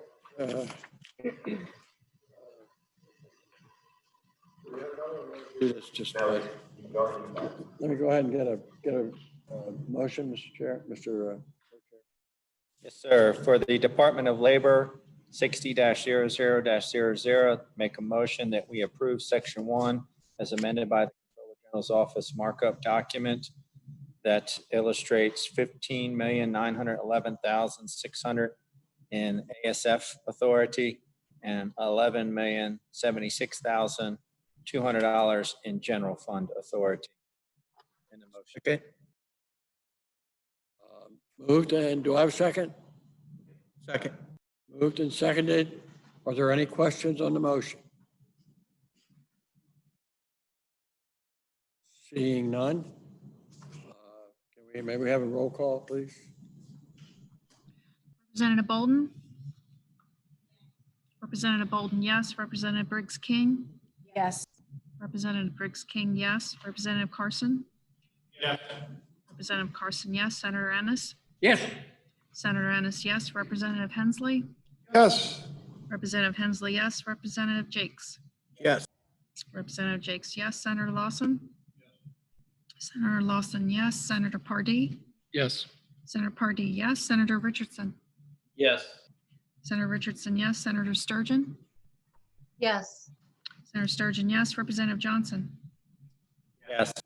Representative Johnson, yes. Senator McDowell? Yes. Senator McDowell, yes. 12 yes. Oh, yes, let the record show that passed unanimously. And I want to say, Laura, your doggy looks real alert there. All right, next, if you would go to page 43, University of Delaware. We put this on hold yesterday. I know there has been some email correspondence back and forth between some members of the JFC concerning the discussions we had yesterday. I don't know whether that allayed any of your issues with voting on University of Delaware moving forward, so I thought we'd bring that up for discussion. If not,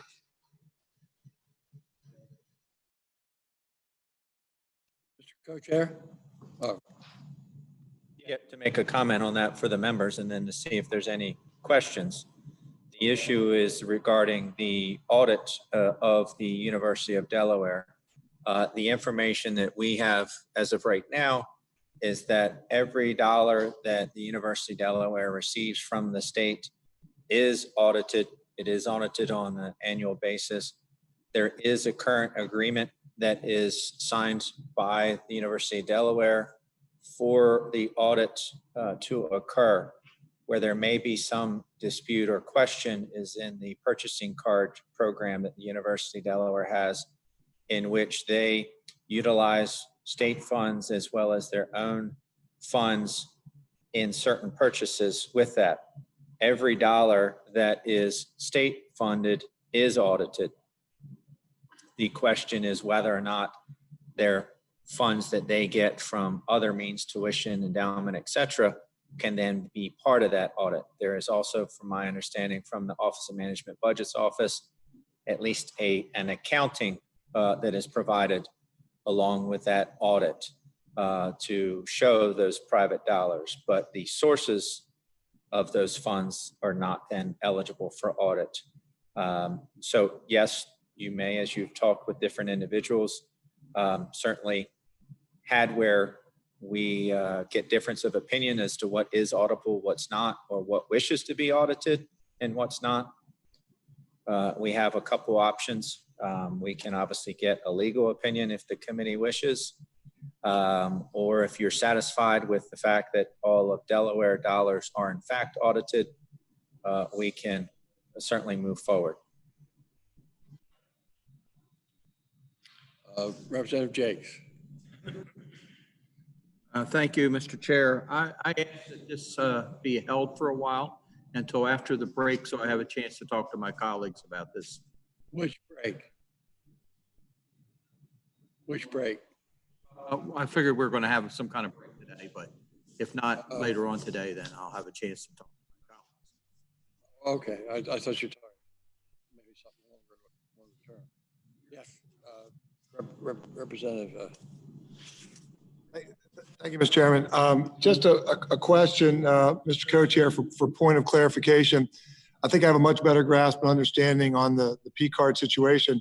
So is it safe to assume that where there may be circumstances where public funds as well as the private funds are being come into play, I should say, as it relates to the card, that card function itself can fully be audited? We may not know the source of the private side of funds, but the entire process can be audited. Am I understanding correctly?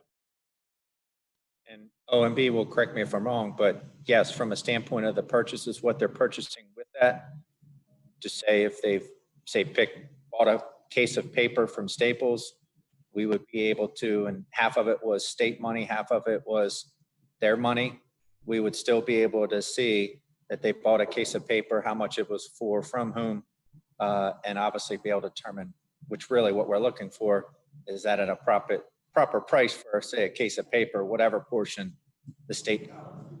Okay, and that makes sense. And so, yes, and then we can track, obviously, the state dollars portion of what was used to pay for that paper in order to be accountable to the taxpayers. Got it. Thank you. Yes, that's my understanding. Is this, you have a Senator Lawson. Senator Lawson.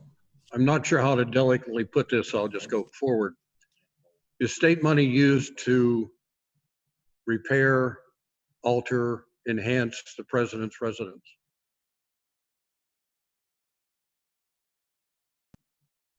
I'd have to get that from OMB.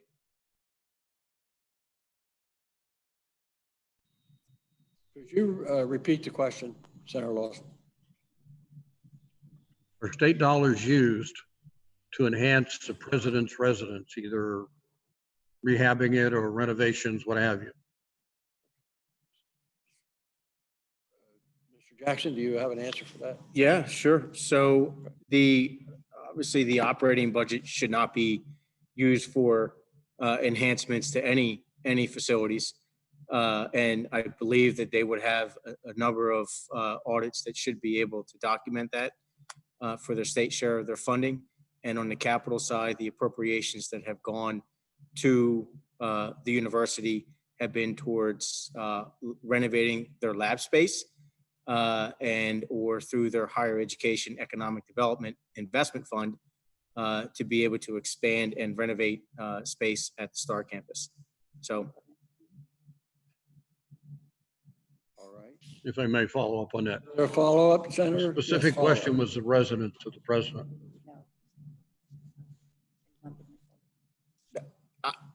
As far as I know, the answer is no.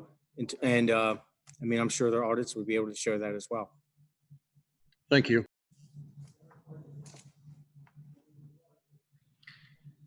Yeah, I'd like to make a couple points, and I've heard a few members just in the last few minutes make comments using words like, was it state funds or was it private funds? And it really gets at the heart of the issue is the University of Delaware truly a state university, or is it a private institution? You know, we don't have those same kind of conversations when we're talking about Delaware State University or Del Tech, because, you know, it's pretty clear those institutions are state institutions. And so we are really looking at all of their spending, you know, all their budgets, and certainly both of those institutions, Del State and Del Tech, they do their own fundraising and have foundations set up and so forth. You know, from my perspective, in the materials that I've reviewed over the last several months, I believe the University of Delaware is a state-owned institution. Apparently, some folks at the University of Delaware don't see it that way, and I don't pretend to think that we're going to resolve that issue here today, or most likely not in the next several weeks to come. But I would like an update or a report from the state auditor. I'm not sure if we have at the chairman or the co-chairs have requested any kind of clarification. I'd just like to kind of understand, from the auditor's perspective, where they are in terms of their discourse with the University of Delaware and kind of where things stand. I have been contacted over the past day by a couple different lobbyists from the University of Delaware, but I would like to have some sort of official update from the state auditor. Thank you. We'll see what we can get and discuss it with you. Senator Ennis. Yeah, Mr. Chairman, first off, can you hear me? I want to thank the co-chair for looking into this issue. I agree with Representative Jakes. I think we can resolve this tomorrow when we come back in session, if we have an opportunity to meet. I don't have anything in writing, as Senator Pardee indicated. I have nothing. I have nothing from the auditor. I have nothing from University of Delaware. I have nothing from the co-chairman. Now, there may be something sent to me, but I haven't received it. So I think Representative Jakes is right. We should hold this off until we come back in tomorrow. Representative Bolden.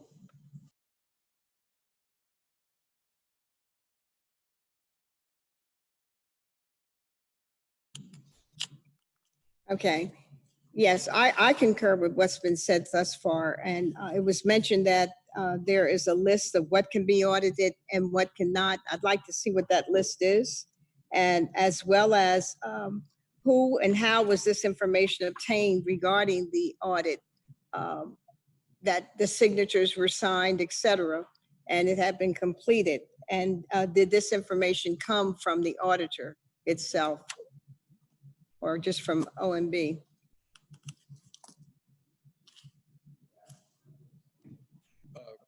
Well, I have Representative Briggs King next, I think.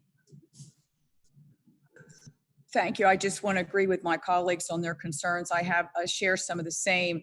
And I'd also like to say a little bit of confusion. I understand that the college university may be audited, but it's not being audited necessarily by the state, or is the state getting the ability to review that audit, that it might include the public funds. So that's one of the things. And another thing as well is when we're talking about enhancements to the president's residency, if state funds were used, depending on amount of state funds, was prevailing wage used, as it should be with any use of public funds. That's just another issue that I think if the auditor were looking at that, those are the kind of things that could be answered to make sure there's equity and fairness in the use of all public funds. So I agree with my colleagues. I think we need to see a little bit more and have some discussions with some of our colleagues on this before we necessarily make a vote. I just don't think we're ready to today.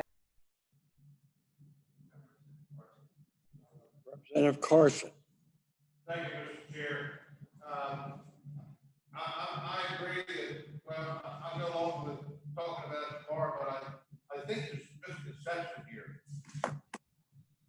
By code, just touch the table and hold it. Thank you, Mr. Chair. Can you hear me now? We got you. I'll start over. I think there's a little misconception. I think by code, the university is bound to be audited, and the auditor and the university have to agree on a private auditing firm to do it. And from what I understand, that audit is submitted to the state of Delaware in the Comptroller General's office and the management office. So if they're saying that every single dollar of taxpayer money, not private funds, taxpayer money is in essence accounted for, I don't think we can ask any more as far as endowments, private funds, donations coming to the university. That is a whole nother issue that belongs to that organization. We are the keepers of the taxpayers' money. And if that is being done according to code, I think they have met the requirement. The conditions of how it's spent, I think that's a whole nother issue. I think of whether it is a state-owned organization, which I agree with Senator Pardee, I believe it is too, but that is not what we are to resolve. That is a whole nother issue that probably should be done and debated on the floor. So I think the way that I've talked to the people that receive these audits, that they are complete. And I think that we ought to carry forth tomorrow and finish this conversation up. Thank you, Mr. Chair. Representative Jakes. Thank you, Mr. Chair. My discussion had nothing to do with audits. When the president of University of Delaware testified in front of this committee, he made reference to, and I asked him about the percentage of Delaware students going to the university. And he said 39%. He did allude to that the academics of students were in question. He has backed up a little bit on that. Whether you believe that or not, that's another question. So my question really dealt with that the scholarship fund here was to assist low-income Delaware students. And I wanted to ask about that, and I wanted to ask my colleagues what they thought about that. That's why I asked for the delay, because we should be trying to encourage the University of Delaware to take as many Delaware students as possible. That was the point I was trying to make. They are the lowest of all three universities that are in our budget. Del State's 51%, Del Tech's 97.8%. That was my question. I want to make sure that Delaware students are getting the chance to go to the University of Delaware. I have since sent a request to the University of Delaware. I gave them a couple examples. One of them is that I have a young lady in my district who applied to the University of Delaware, never heard back from them. She's now been accepted by MIT. I think she had the academics to go to the University of Delaware. I would like to know what they're doing. Thank you. Thank you, Representative Jakes. Senator Lawson. Thank you, Mr. Chair. I too think that this needs a little bit more looking into. I just got a text from the auditor and said that she has not been able to audit the University of Delaware. Now, I think that needs to be cleared up. Maybe she's on a different page than we, but I think the time would be well spent waiting until tomorrow to get to the bottom of it, please. I think that surely seems to be the consensus of this committee. Jackson, Mike Jackson wants to comment. Mike Jackson. I just wanted to follow up on a couple of comments I made earlier around in terms of being able to look at their operating as well as their capital funding. So you can go to the university's website and you'll see their financial statements and a specific breakout of the state funding received for both operating and capital. And you can find that from 2011 through 2019, the latest one being done by KPMG, which has traditionally been their kind of CPA and auditing firm. So just as you think about it overnight, you do have some information at your disposal that you can look at to show that they have that. And then just second, I would just keep in mind, you know, similar to Delaware State University and similar to Delaware Technical and Community College, you know, all of our institutions in the state are dealing with COVID-19. The university is no different from that in terms of being able to have multi different levels of plans of how they are going to open in the fall and what that looks like, as well as being able to address significant revenue issues. You know, the state funding that's provided to the university is one of the key components that helps keep in-state tuition at such a significant difference between out-of-state tuition. And I'm not here to debate, you know, some of your concerns and challenges. I would just encourage you, if it's there, to have an opportunity to take a look at it. I just want to simply say that I believe that the University of Delaware is a public institution and that they should be held to the same level of transparency as Del State University and Del Tech. All three institutions, in my mind, and I think in the mind of the overwhelming majority of my constituents anyway, believe that. And that's all I'm asking for is transparency, the same level as Del State University and Del Tech. And I don't think that's too much to ask for. Thank you. Seeing no further questions, I'm going to add one thing since we got pretty diverse here. So, this may not be germane to the issue, but it seems to me that in many, many cases, the commingling of funds is frowned upon. And so I was interested to say that one of the problems is that the university is commingling diverse and different funds in through their credit card. That may be something else that we might want to ask. So seeing no further questions, I think the consensus of the committee is fairly clear. We'd like to get this cleared up. I do not want this to go past tomorrow, if not absolutely necessary, and so that, or at least I don't want it to drag our budget past tomorrow, our budget proceedings. So let's see, Mr. Morton and Mike Morton, Controller General, if your staff can arrange for, I think we have to have somebody from the University of Delaware here to answer questions, it seems to me. Is that the consensus among the committee? If they want somebody from the University of Delaware, they would like to see the auditor's office. And then also I have reached out to the Attorney General's office, Kathy Jennings, to ask for, in essence, a legal opinion on what is currently the law code / the P-card issue. And if possible, to get that legal opinion by tomorrow, we'll see. If not, then we'll take the information that we get and certainly move on.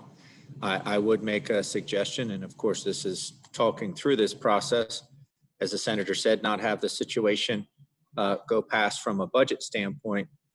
If you have where you're not having a problem with the actual dollars that are recommended, that certainly by tomorrow, if for some reason there's still some questions, that those funds could be approved. And then once we do grant and aid, if there's any epilogue that wishes to be added to direct those dollars or control those dollars, that can be adjusted at that time. So that therefore, if you look at this, so that's why I ask, look at it in two different issues. Look at it from a standpoint of, do you have any issue with the dollars that you see being appropriated? And is your issue only the issue of auditing? And if it's only the auditing and we have not satisfactory information tomorrow, we still have time to address that audit concern. Fair enough? All right. So it'll, according to the chair, it's on hold until tomorrow with the three things asked for.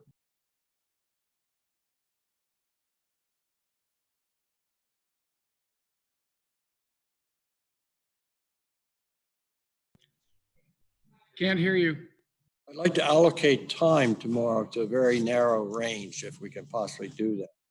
So I'm going to ask the Controller General to give us a time budget to carry this out.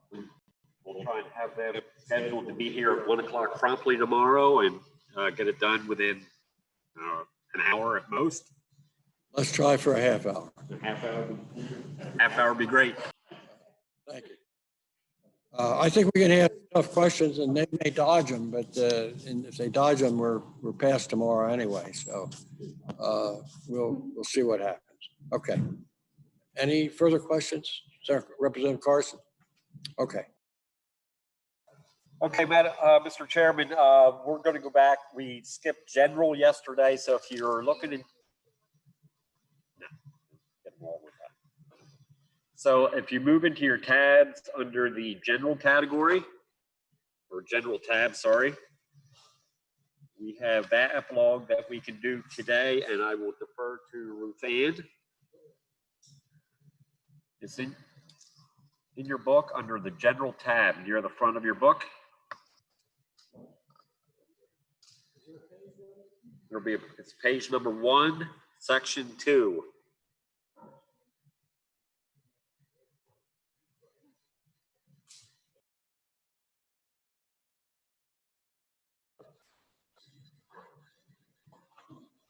All right, under the general tab, page 1, starting with section 2. Section 2 says any previous act inconsistent with this act is suspended.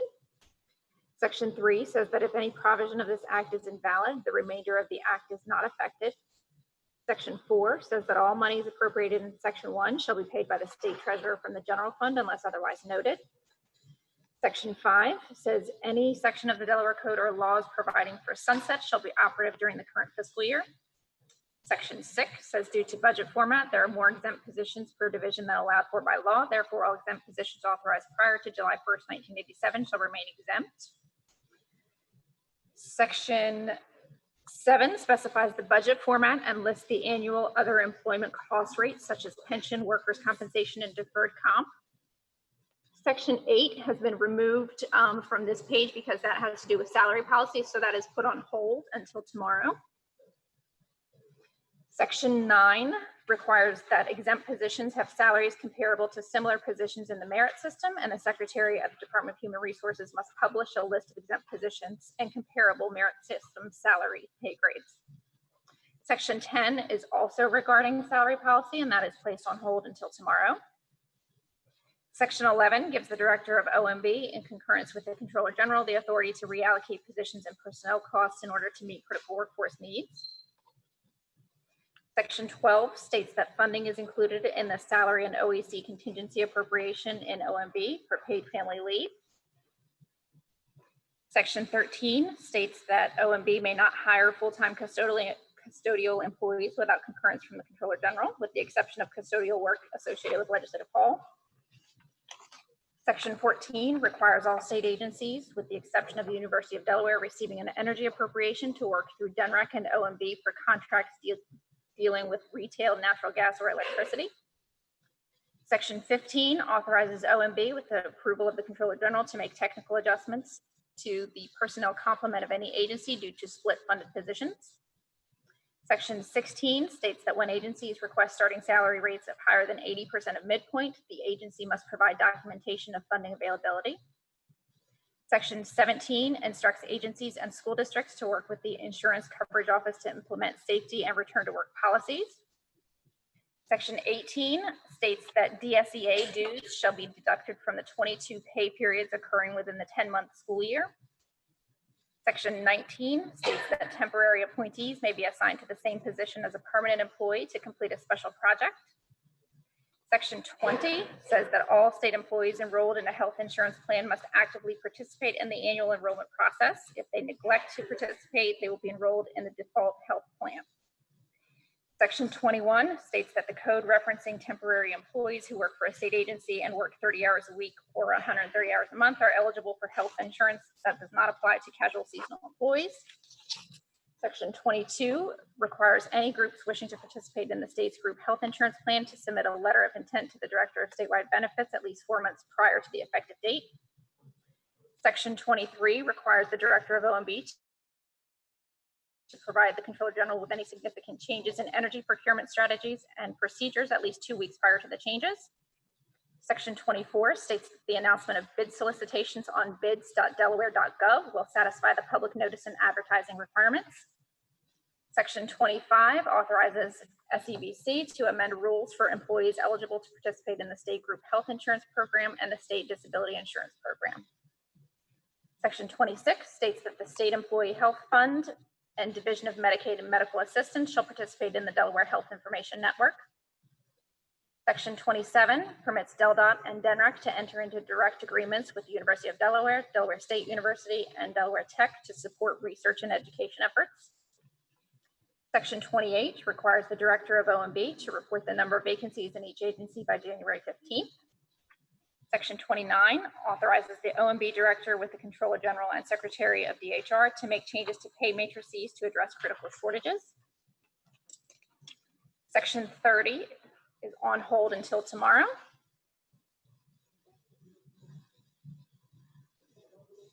Yes, that will be in the continuing list tab. And you want to stop there? Okay.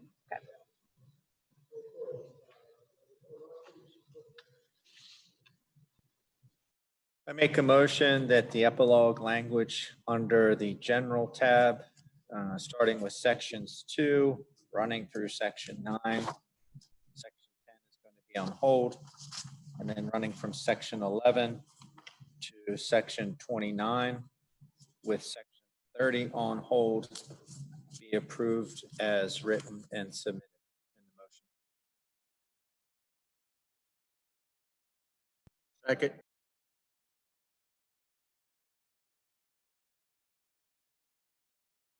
Is there any question on the motion? Seeing none, all, we have to have a roll call, I guess. Have a roll call, please. Representative Bolden, Yes. Representative Bolden, yes. Representative Briggs King, Yes. Representative Briggs King, yes. Representative Carson, Representative Carson, yes. Senator Ennis, Yes. Senator Ennis, yes. Representative Hensley, Yes. Representative Hensley, yes. Representative Jakes, Yes. Representative Jakes, yes. Senator Lawson, Senator Lawson, yes. Senator Pardee, Yes. Senator Pardee, yes. Senator Richardson, Yes.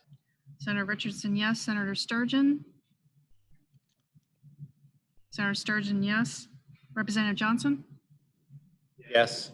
Representative Johnson, yes. Senator McDowell, Yes. Senator McDowell, yes. 12 yes. Let the record show that passed unanimously and is added to the budget. So, next, Mike. Yes, Mr. Chairman, next tab, tobacco. Page 114, section 31, Victoria. Okay, committee members, what you have in front of you is the epilogue for the Tobacco Master Settlement Agreement. Section 31, subsection A details out the allocations. Much of what you will see is what we have seen in the FY20 budget. There are a few changes, mostly additions to line item number 5 for 244.8. This is for ASF FTEs for positions who handle the Tobacco Master Settlement laws and regulations. You will notice a change on line 18, an increase to the new nurse development program at Delaware Technical Community College. Line 19, an increase to personnel costs associated with tobacco control programs. On the next page, you will see a change on their second line 8. Also appropriated in this act, there's an increase for Cancer Council recommendations. There is a change at the bottom, an addition for Lyman House, and on the subsequent page for heroin residential programs. These are to ensure that these positions for substance abuse are funded. The department works closely with Tobacco Master Settlement in making sure that these two programs are funded. And then on page 116, line item 15, an increase for enhanced enforcement for positions and clerical.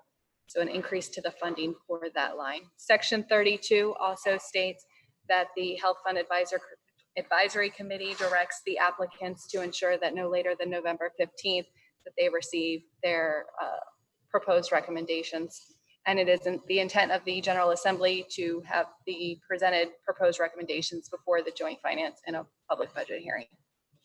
And that concludes the epilogue for Tobacco Master Settlement Agreement. Chairman, this will.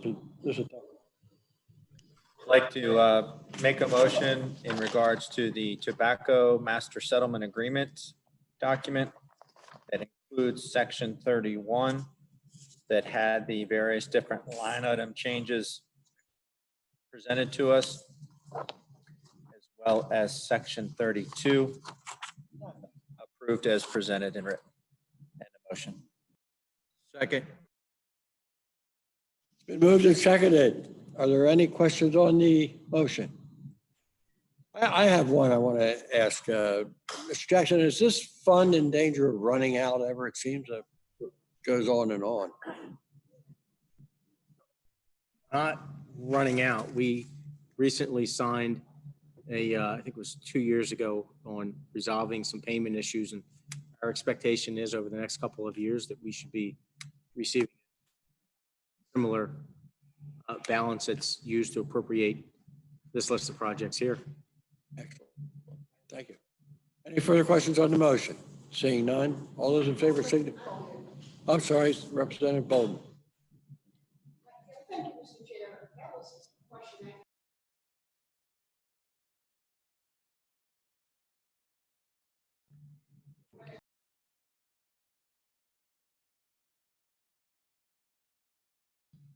Can't hear you.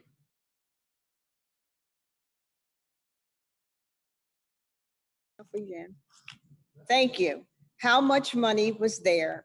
How much has been used thus far? Because we continue to use this money for everything, it seems. I just want to know, like you said, does it run out, or is this forever?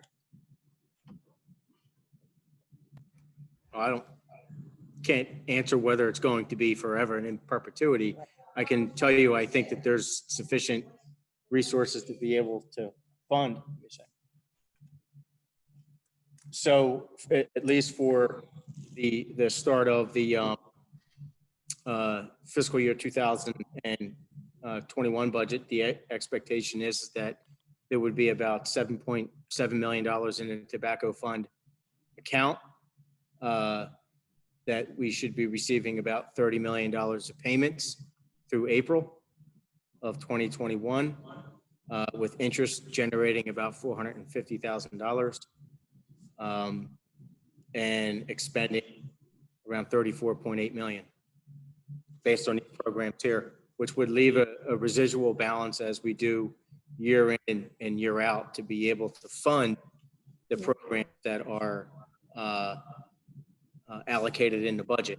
Each year we set a budget, at least a revenue forecast for it. So the fiscal year 2022 forecast is that it's about 27.5 million.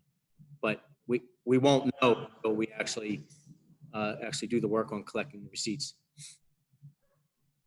And we have that forecasted out through 2025 with the Department of Justice. So it's based on collecting receipts? It's based on tobacco industry behavior. Yeah, I mean, it's more about the tobacco industry behavior, but a lot of the work in terms of being able to, for the state to bring the funds in, the Department of Justice works pretty closely within that industry to collect Delaware's quote unquote fair share. So what I had just shared with you is work that in collaboration between our office, Health and Social Services, as well as the Department of Justice. And could part of this be to the fact that vaporing and e-cigarettes and those kinds of things have been added in? Part of what? The tobacco funds. Well, the collections are specifically related to the master settlement agreement, which I believe was prior to the onset of the vaping and others. I mean, I believe the settlement agreement was first done in 1999. Was it more than that, Mike? Could have been more. Yeah.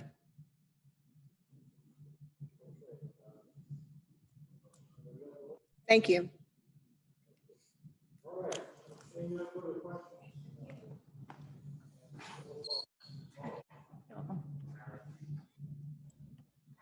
Representative Bolden? Yes. Representative Bolden, yes. Representative Briggs King? Yes. Representative Briggs King, yes. Representative Carson? Yes. Representative Carson, yes. Senator Ennis? Yes. Senator Ennis, yes. Representative Hensley? Yes. Representative Hensley, yes. Representative Jakes? Yes. Representative Jakes, yes. Senator Lawson? Senator Lawson, yes. Senator Pardee? Yes. Senator Pardee, yes. Senator Richardson? Yes. Senator Richardson, yes. Senator Sturgeon? Yes. Senator Sturgeon, yes. Representative Johnson? Yes. Representative Johnson, yes. Senator McDowell? Yes. Senator McDowell, yes. 12 yes. Oh, that was quick.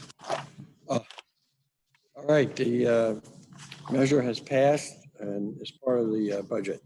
Next section, Mike. Okay, from here on out, we are going to cover a few pieces of epilogue that we put on hold from yesterday, and we can take a vote after we go through them all, about 6 or 7 of them, to save us from having to do them tomorrow. But the first one we want to do is in the executive tab.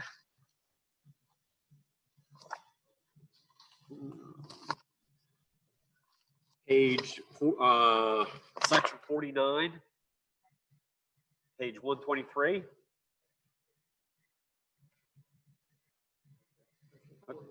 Correct. This deals with contracts with the University of Delaware, where it says the Office of Management and Budget is authorized to contract with U of D. I want to add in the Controller General's office. We're getting more and more requests from for legislative projects and contracts, particularly with IPA, to be able to contract with them directly. And so we want to add my office to that section of code. So that's section 49. If you go to DTI, unless there's any questions on that one. Under DTI, page 128. Section 74 was on hold. If you can delete subsections A and B there and leave C. A and B dealt with the pay policy, which we were going to have, which we're going to be reducing tomorrow when we actually vote O and B. But since there is no pay policy, this would have outlined how that would work in DTI. We don't need that language anymore. We retain C, which is boilerplate language dealing with how positions are consolidated into DTI. So we need a motion on 74C when we get there. Move to Health and Social Services, DHSS. Yeah, I'm going to just tell them no. You will have section 128 on hold.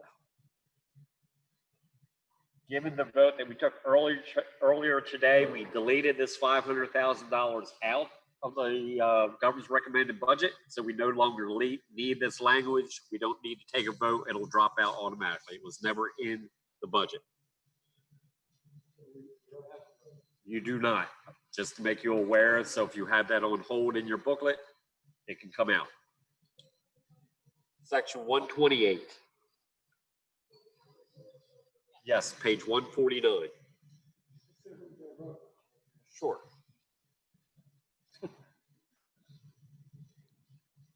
So a motion that epilogue language section 49 be approved as amended to add the Controller General's office per the Controller General, and that section 74 also be approved as amended by the Controller General to take out sections A and B. And the motion.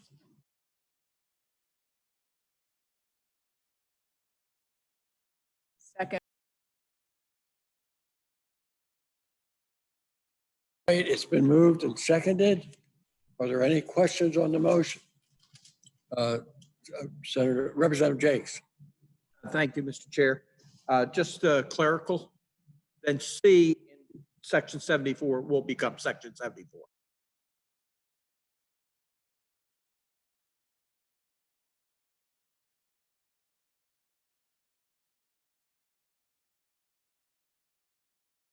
Thank you, Mr. Chair. Was 64 on hold as well?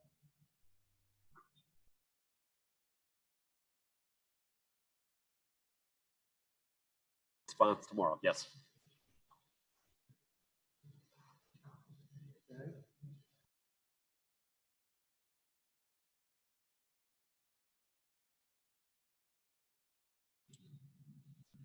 Representative Bolden? Representative Bolden, yes. Representative Briggs King? Yes. Representative Briggs King, yes. Representative Carson? Yes. Representative Carson, yes. Senator Ennis?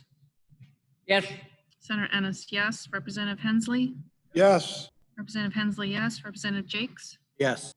Representative Jakes, yes. Senator Lawson? Yes. Senator Lawson, yes. Senator Pardee?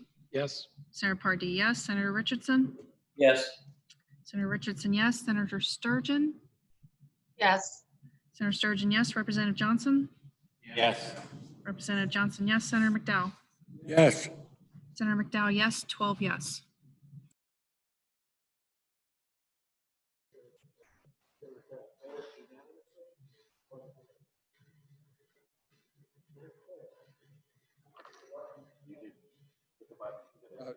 Let it be shown, let it be, that vote was unanimous for those sections and will become part of the record.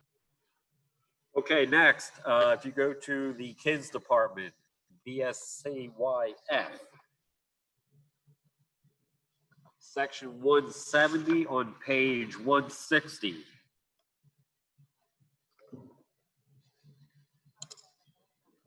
This dealing with the family court drug court program was held at the request from Representative Bolden. I believe her question was answered.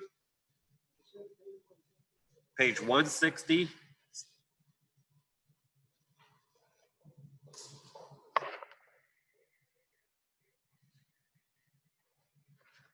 Page 160, section 170. Representative Bolden is okay. We can proceed with that one. If you go to page, section 181 on page 162, this language dealt with the Office of Child Care Licensing. This was transferred in an earlier vote today to the Department of Education. We no longer need this here. We can take it out. Correct. So you don't need to take a vote at all. It just was never in the budget, so we can just skip it and you can delete it from your book. DENREC, tab, page 170, section 210. Mr. Chairman, you had this on hold dealing with the Wilmington parts.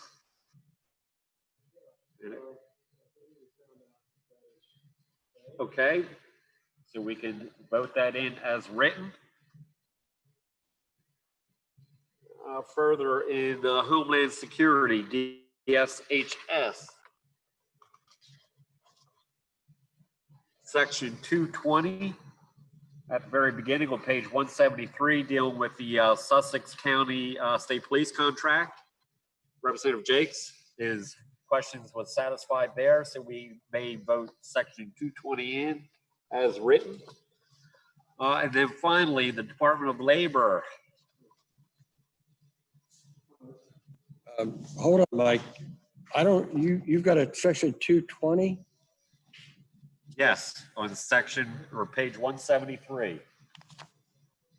Homeland Security. I have one. Oh, wait.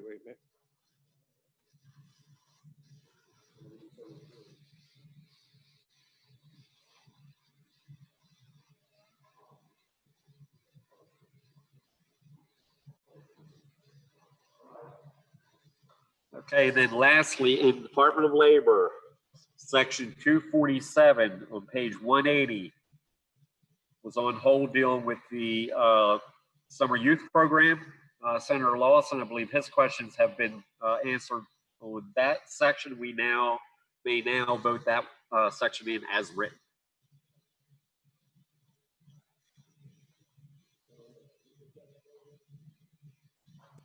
And I believe you have a question from Representative Bolden. Yep. Do the motion first, and then questions. Yes, thank you. Regarding section 247, you said the question. Representative, I'm sorry. Let's before us, and then you can ask questions. I want to know what the answer was. I make a motion that we approve sections 170. Second. Hold on, I got a whole list. 81 is going to drop out. We approve section 210, 220, and 247 as they were written. And a motion. Second. Been moved and seconded. Now, are there questions on the motion? Representative Bolden? Yes, Mr. Chair. I'd just like to know what the answer was to section 247 that Senator had regarding this. I know we're going ahead voting, but we don't know what the responses were in terms of the questions that were asked.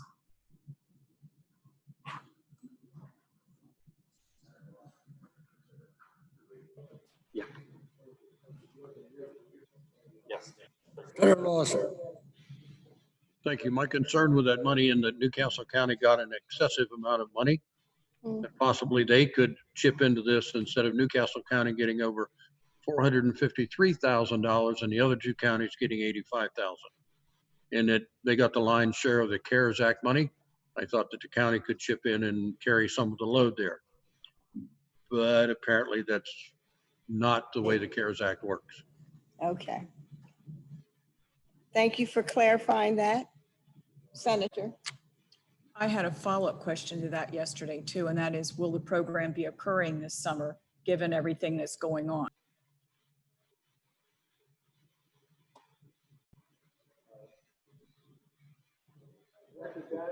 Director Jackson, are you? Chris, Ms. Hudson, you're going to have an answer for us. She needs Mike.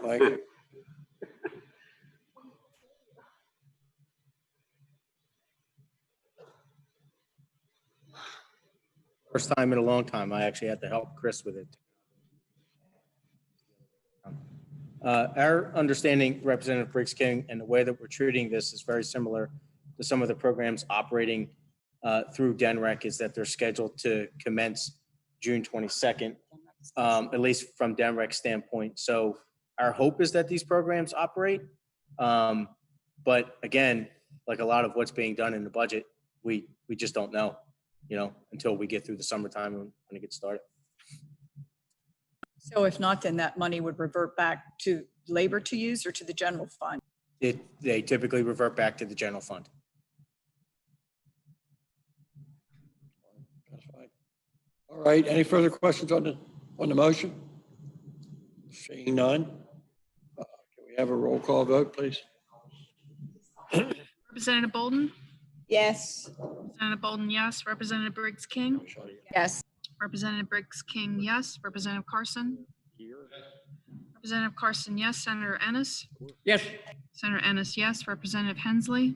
Yes. Representative Hensley, yes. Representative Jakes? Yes. Representative Jakes, yes. Senator Lawson? Senator Lawson, yes. Senator Pardee? Yes. Senator Pardee, yes. Senator Richardson? Yes. Senator Richardson, yes. Senator Sturgeon? Yes. Senator Sturgeon, yes. Representative Johnson? Yes. Representative Johnson, yes. Senator McDowell? Yes. Senator McDowell, yes. 12 yes. Right, let the record reflect that passed unanimously.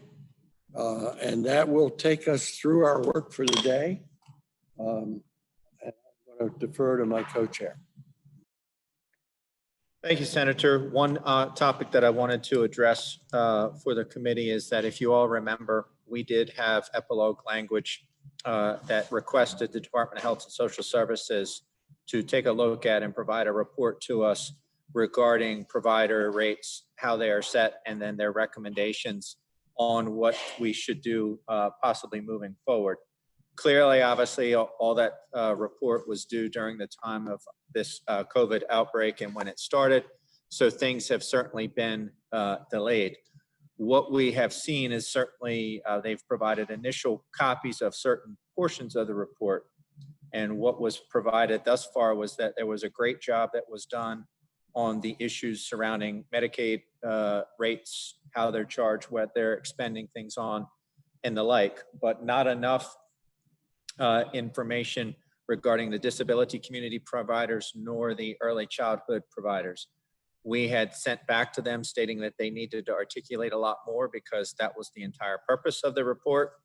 We have been told that they are working on getting that information, and hopefully by the end of this week, we will have a report to us. Now, whether or not that provides us with the information we need to move forward, obviously it's very, very sad. We had hoped in January that we would also be able to make financial steps forward with those providers. Clearly, under the circumstances, we are not. However, I would like to be able to finish out this session with having at least a better path forward and how those rates are determined. And I think that that's very important. So ultimately, what may be the case because of the timing is that as soon as we can get you that report, we will do so. And then we will most likely have, not most likely, we will have some sort of epilogue language when we meet during grant and aid to be able to address perhaps what we want to see occur in the future for those rate reviews. It'll give us a little bit of time. The reason we can do that in grant and aid is because of the fact that we won't be allocating, unfortunately, funds for that. We would just simply be putting a directive into the code to say this is how DHSS needs to move forward. If, in fact, they don't provide recommendations that we need. I can't say what will be in that report, but if we wish to add to it, change it, whatever, we'll have that ability to do so. I know that all of you were very also passionate about that, and just wanted to provide you an update as to where we are on that topic. So still moving forward. Clearly circumstances threw a monkey wrench a little bit in the timing of getting that report back. So thank you. Yeah, I'd just like to say I have supported Representative Johnson's effort along these lines from the beginning. I think he's absolutely right. We need to get a statistical level playing field if we get at all can, and that's what is trying to be done here, so that we're not constantly comparing oranges to Brazil nuts or something. And so I support that. I did want to ask my co-chair one thing about the issue. Refresh my memory. Were the Beata type nurses included in any part of the study? Yes, because they are, and we're part of all the Medicaid scale. So therefore, when they they looked at the Medicaid issues, that's all within that portion of the report. Good, thank you. Does anybody else have any questions on this subject? Senator Ennis. Thank you, Mr. Chairman. I want to thank the co-chair for bringing up about the provider rates that was discussed in the epilogue language. There are at least two other issues discussed in epilogue language as well. If you recall, last year there was epilogue language to deal with a more equal distribution procedure on paramedic funding. It's a dual funding mechanism where the state provides funds and the counties provide funds. And it was epilogue language to deal with that. Also, there was epilogue language to deal with the issue of pensions for pensioners, that we would look at that and come up with some decision. I realize the pandemic has created a lot of problems in regard to any funding we had this year. But at the very least, I would hope that that epilogue language would continue on to next year, so we can look at those two issues and try to address those issues to some extent. Any further? Are there any comments by any members of the committee before we recess? Everybody happy? There's Senator Lawson. Yes, I do have a comment. I'd like to thank Mike and Mike's show for an awesome job. I think the leadership really put together a tight budget, and first time in 8 years I can say I really like this. Thank you. Thank you. That's well said, but we better save some of that for tomorrow. We don't want him to get a big head. So, correct, Mr. Chair. We still got a lot for them to do, so. All right, if there's no more business before us, new or old, I'm going to recess the committee till 1:00 p.m. tomorrow. Be sharp. We'll have the University of Delaware here and start on the dot.